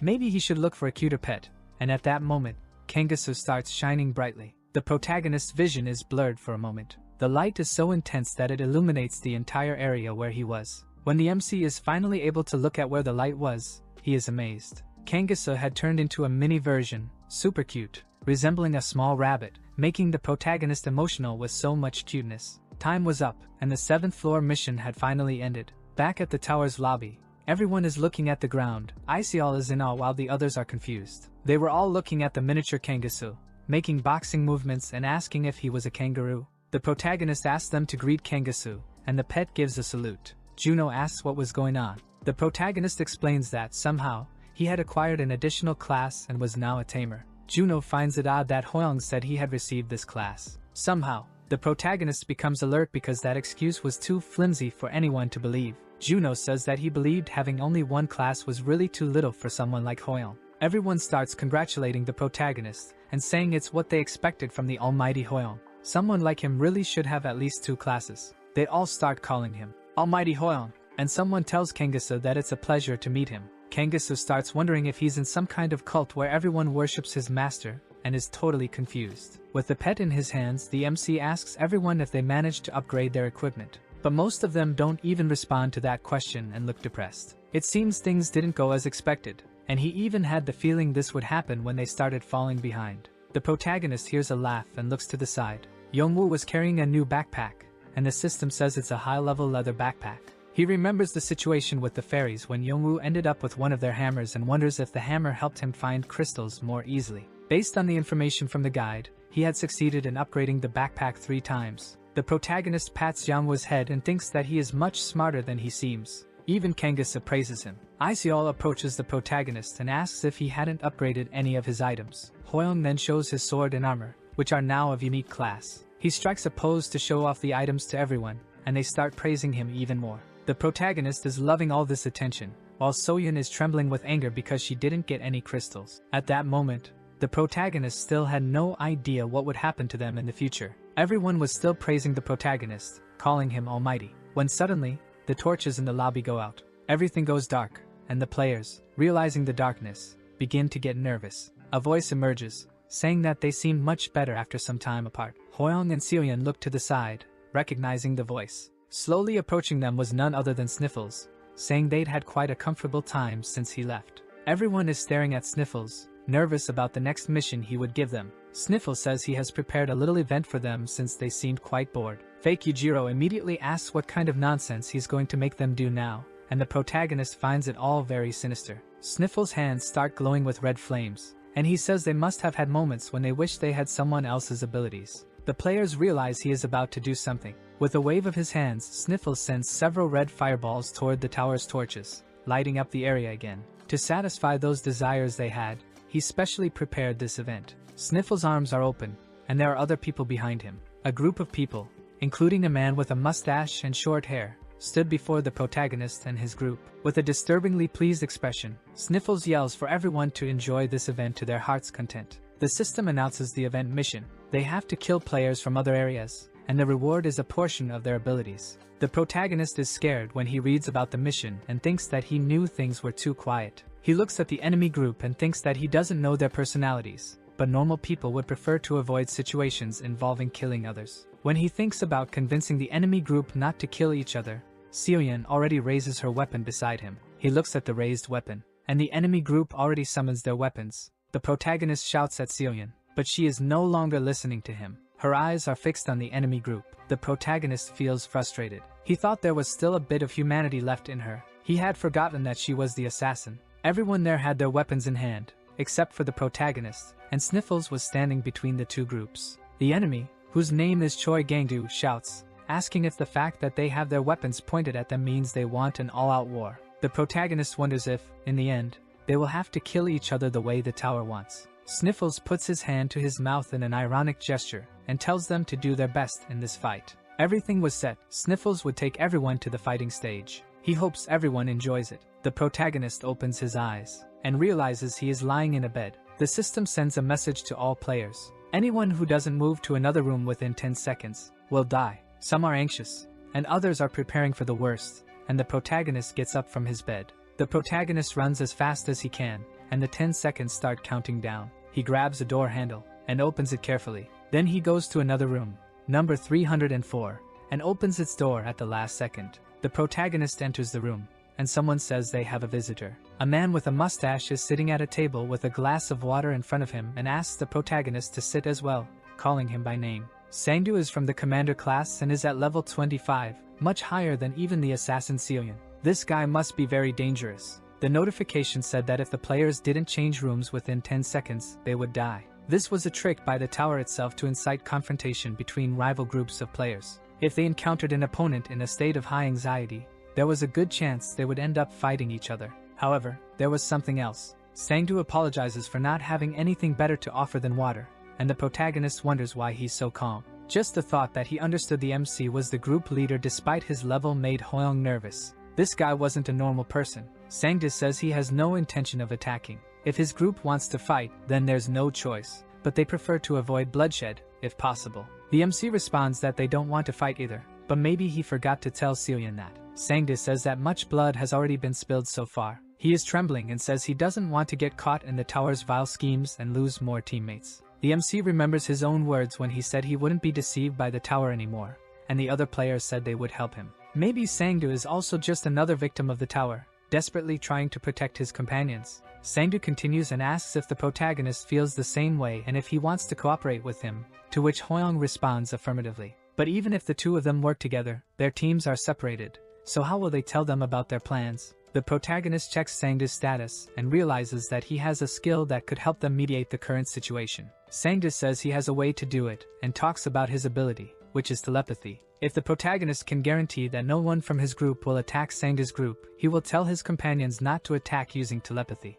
The protagonist is impressed by his honesty in revealing his ability in front of an opponent. This guy must be serious. I can even imagine that no one from the protagonist's group wants to fight either. The problem is Seoyun. In any case, there is no other choice. If the protagonist wants this mission to end without sacrifices, he would have to finalize this negotiation no matter what. Sangdu says that his group is pacifist. If the opponent doesn't attack them, they will never be the first to attack. The MC says that there was a person who joined his group midway through, and Sangdu immediately realizes he's talking about Seoyun. The protagonist confirms the information and says that he can't control her, but if she causes any trouble, he will stop her himself. Sangdu says he understands. He will trust the protagonist and send the message to his group via telepathy. The protagonist changes rooms, and this time it's an empty one. He thinks that's good. Now that the negotiation with the other group's leader had been peacefully concluded, he just needs to find Seoyun. He says this as he raises his hand to reveal a map of the location they are in. When they completed the 7th floor mission,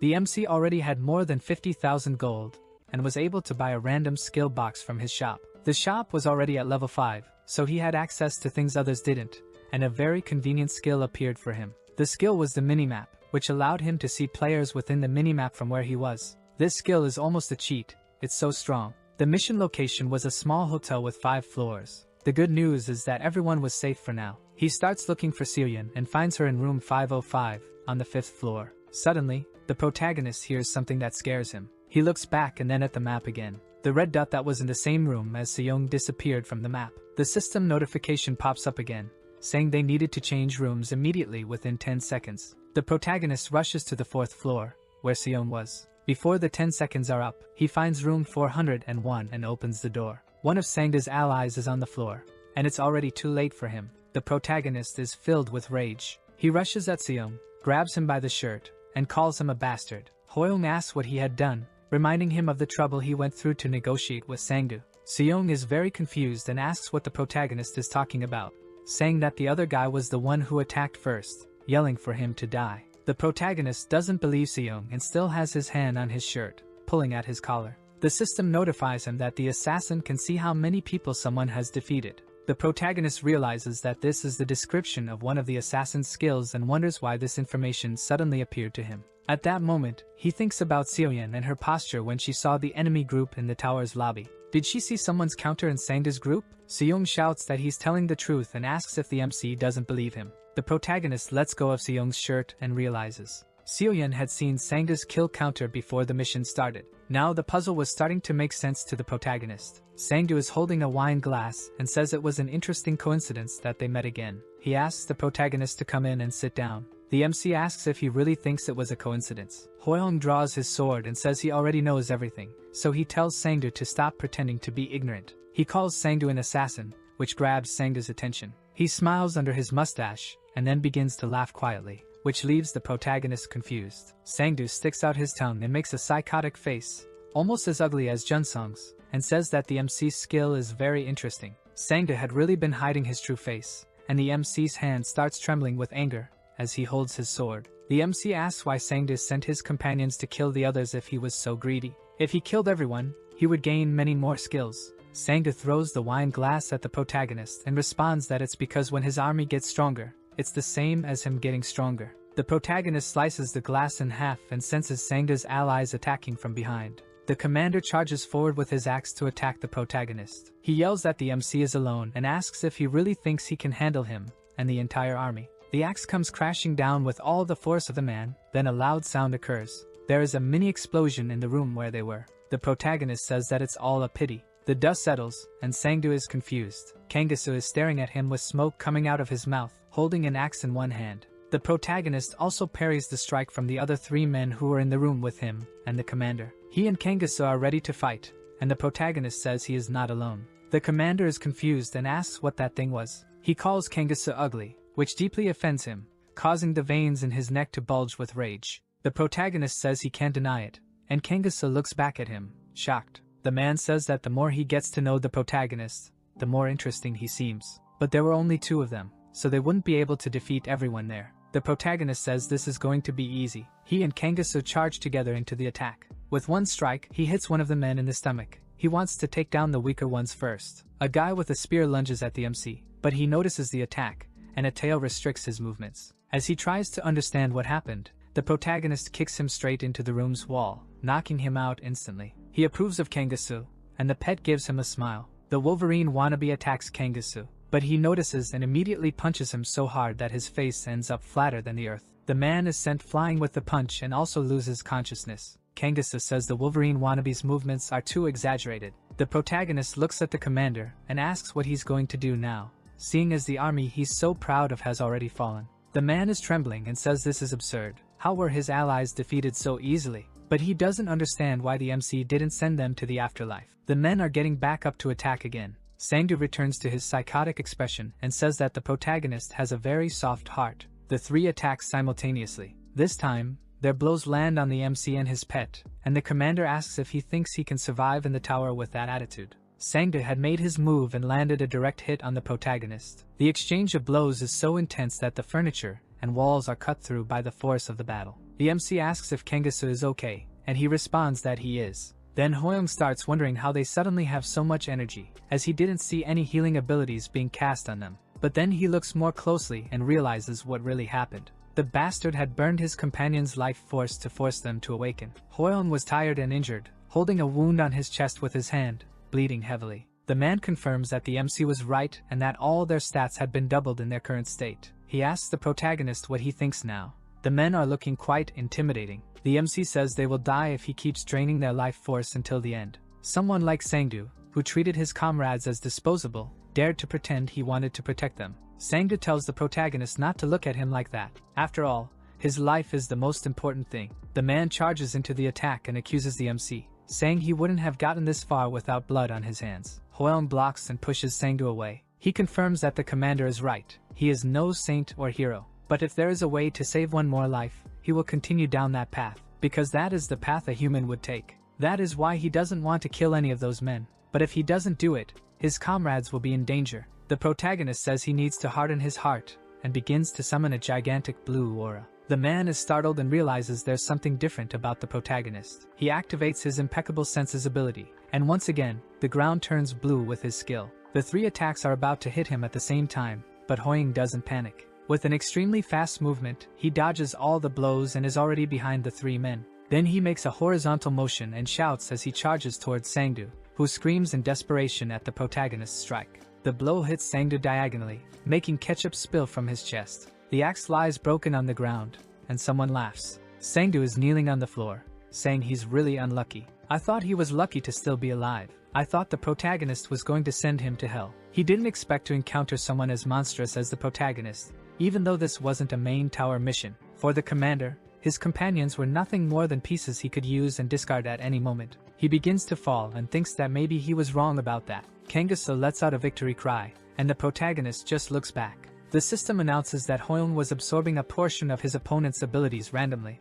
Most of the people from Sector C-1520 were evacuated, completing the mission. Back at the lobby, Juno asks if everyone has returned, and Seching says he's relieved. He was really worried during the mission. Juno says it was close for him, as the guy he was fighting suddenly disappeared. The protagonist hears this and thinks that once again, everyone managed to survive. He looks to the side and sees Seoyeon sitting on the stairs, alone. He approaches her, and apologizes for misunderstanding her. She tells him not to be fooled, she didn't do it for them, anyway. He asks her to be more honest, but she gets irritated and tells him to go away, and he obeys. I have a feeling they'll end up becoming a couple, but I prefer Iseol. What about you? Hoyoung walks away from her and wonders why she became an assassin. She doesn't seem to be evil by nature, but she must have her own reasons. The tower's sound system comes on again to announce that the event mission is over. The 8th floor mission will begin soon. Juno already asks if they'll have to go to the next mission so quickly. The protagonist thinks that their biggest challenge so far is waiting on the next floor.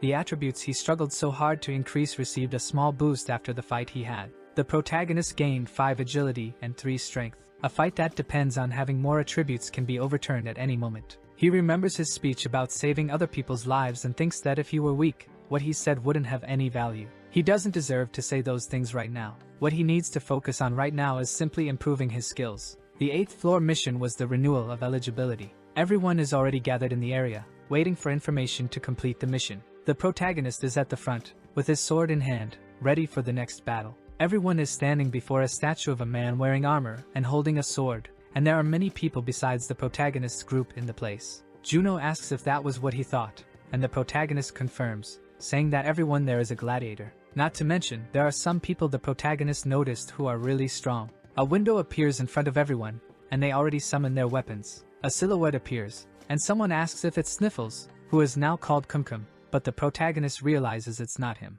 The silhouette shows its form, covered in bandages all over its body, and it uses its finger to pull the bandage up and reveal its eye. That was the administrator of the middle of the tower's end, and his name was Kim. Everyone there is impressed, and the protagonist wonders who on earth gave these rabbits such names. Kim speaks again, saying he hates people who ignore what he says, so everyone better listen to him well from now on. His words make the players really nervous, but Kim continues. This was the requalification field, where the gladiators from Region B456 were gathered. Only those who reach their qualifications as gladiators will be able to move on to the next floor. Juno says they'll probably die if they don't pass the qualification, and the MC confirms that's true. Kim then announces that the level 1 mission will now begin. The notification shows the mission details. They had to form a group of 4 and kill the purple mammoth. They had 2 hours to kill 8 mammoths. This monster must be really strong to need 4 people to kill just one. The protagonist sees that there are 36 people in the area where he is, so if groups are formed with 4 people, there will be 9 groups. The problem was that there were only 8 mammoths. A blonde man says the number of mammoths and groups doesn't add up and asks Kim if they are trying to eliminate one of the groups. The rabbit responds, asking why they bother asking at this point. Does he think they're here for a picnic? Or is he ignoring the words he just said? Kim says this with a very sinister expression. A moment of silence passes, and then the rabbit sits more relaxed and says that since they are doing the level 1 mission, he would add one more condition to complete it. He once again takes on a frightening posture, and the system announces. Additional condition. If you kill another player, you will be recognized as if you had killed a purple mammoth. This new information makes everyone in the arena tense, except for one person. That guy looks like the archer from Fate UBW. The MC thinks that this rabbit is no different from Sniffles. They even make up the same nonsense to satisfy their bloodlust. A portal opens in the middle of the arena. Everyone starts running toward it to begin the mission, but there are still people who haven't even managed to join groups. Someone steps in front of the people in the portal, asking everyone to wait. It was the guy who looks like Shiro Amiya. He looks at everyone and asks if there is anyone here who is an assassin. The protagonist becomes alert and wonders what the hell that guy is doing. His status window shows that his name is Han Kanghyuk, and he was an assassin. Why was an assassin looking for another? He's still standing in front of the portal, waiting for someone to respond. Some people ask what it means to be an assassin, saying they hadn't heard that there were assassins in the tower before. A random guy walks past him, entering the portal, saying he doesn't understand what Han means and doesn't care either.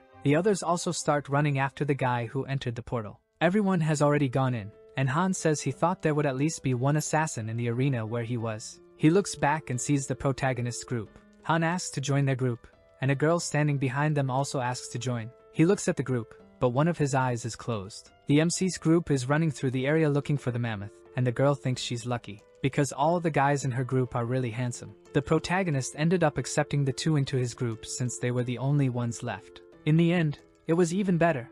That way, he could keep an eye on Han and figure out what he was really after. The guide sends a new strategy to the MC, saying that a hidden piece was found to the northeast and a purple mammoth was trapped inside a barrier. The protagonist opens the minimap while running and sees that the red dots are the purple mammoths, and the golden dot must be the hidden piece. That was great. If they killed that, there would be no need to kill anyone else. The protagonist leads the way for everyone, and they run through the night. Han says he wasn't sure if he should believe the words of someone with a level as low as the MC's, but he actually found one. They are standing in front of a purple mammoth trapped inside a golden barrier. The system informs them that they are facing a purple mammoth boss, and Han asks if this was a hidden piece in the mission. Juno asks if Han is surprised and says that Hoyoung can't be judged just by his level. He starts praising the protagonist so much that it makes him embarrassed, and the girl loses all interest in him. Han approaches Hoyoung, clearly interested in him, but says that he doesn't seem like much. The protagonist, nervous, wonders what the hell was going on with that guy. He was really strange. Was he using assassin's eyes to see him? He had always been the one observing others, so this was the feeling of being observed. The girl becomes extremely excited by the proximity of the two, and Juno thinks she's pretty weird. She says they need to break the barrier if they want to kill the mammoth. Juno strikes it, but it has no effect. The MC says it will open on its own at some point, and a system window appears, informing them that the barrier will open after 5 mammoths are defeated. The guide would never give the MC something he couldn't obtain. 4 mammoths had already been defeated so far, so soon they would be able to fight the mammoth boss. A strange sound immediately startles the protagonist. He and Juno look back and see Han was walking toward them with his sword in hand, and the girl's head was already in the air. Even her sword was cut in the strike. The girl hadn't even realized she had already kicked the bucket, and Han was smiling. Our video ends here. If you enjoyed it, please like and subscribe to the channel. Until next time, bye bye.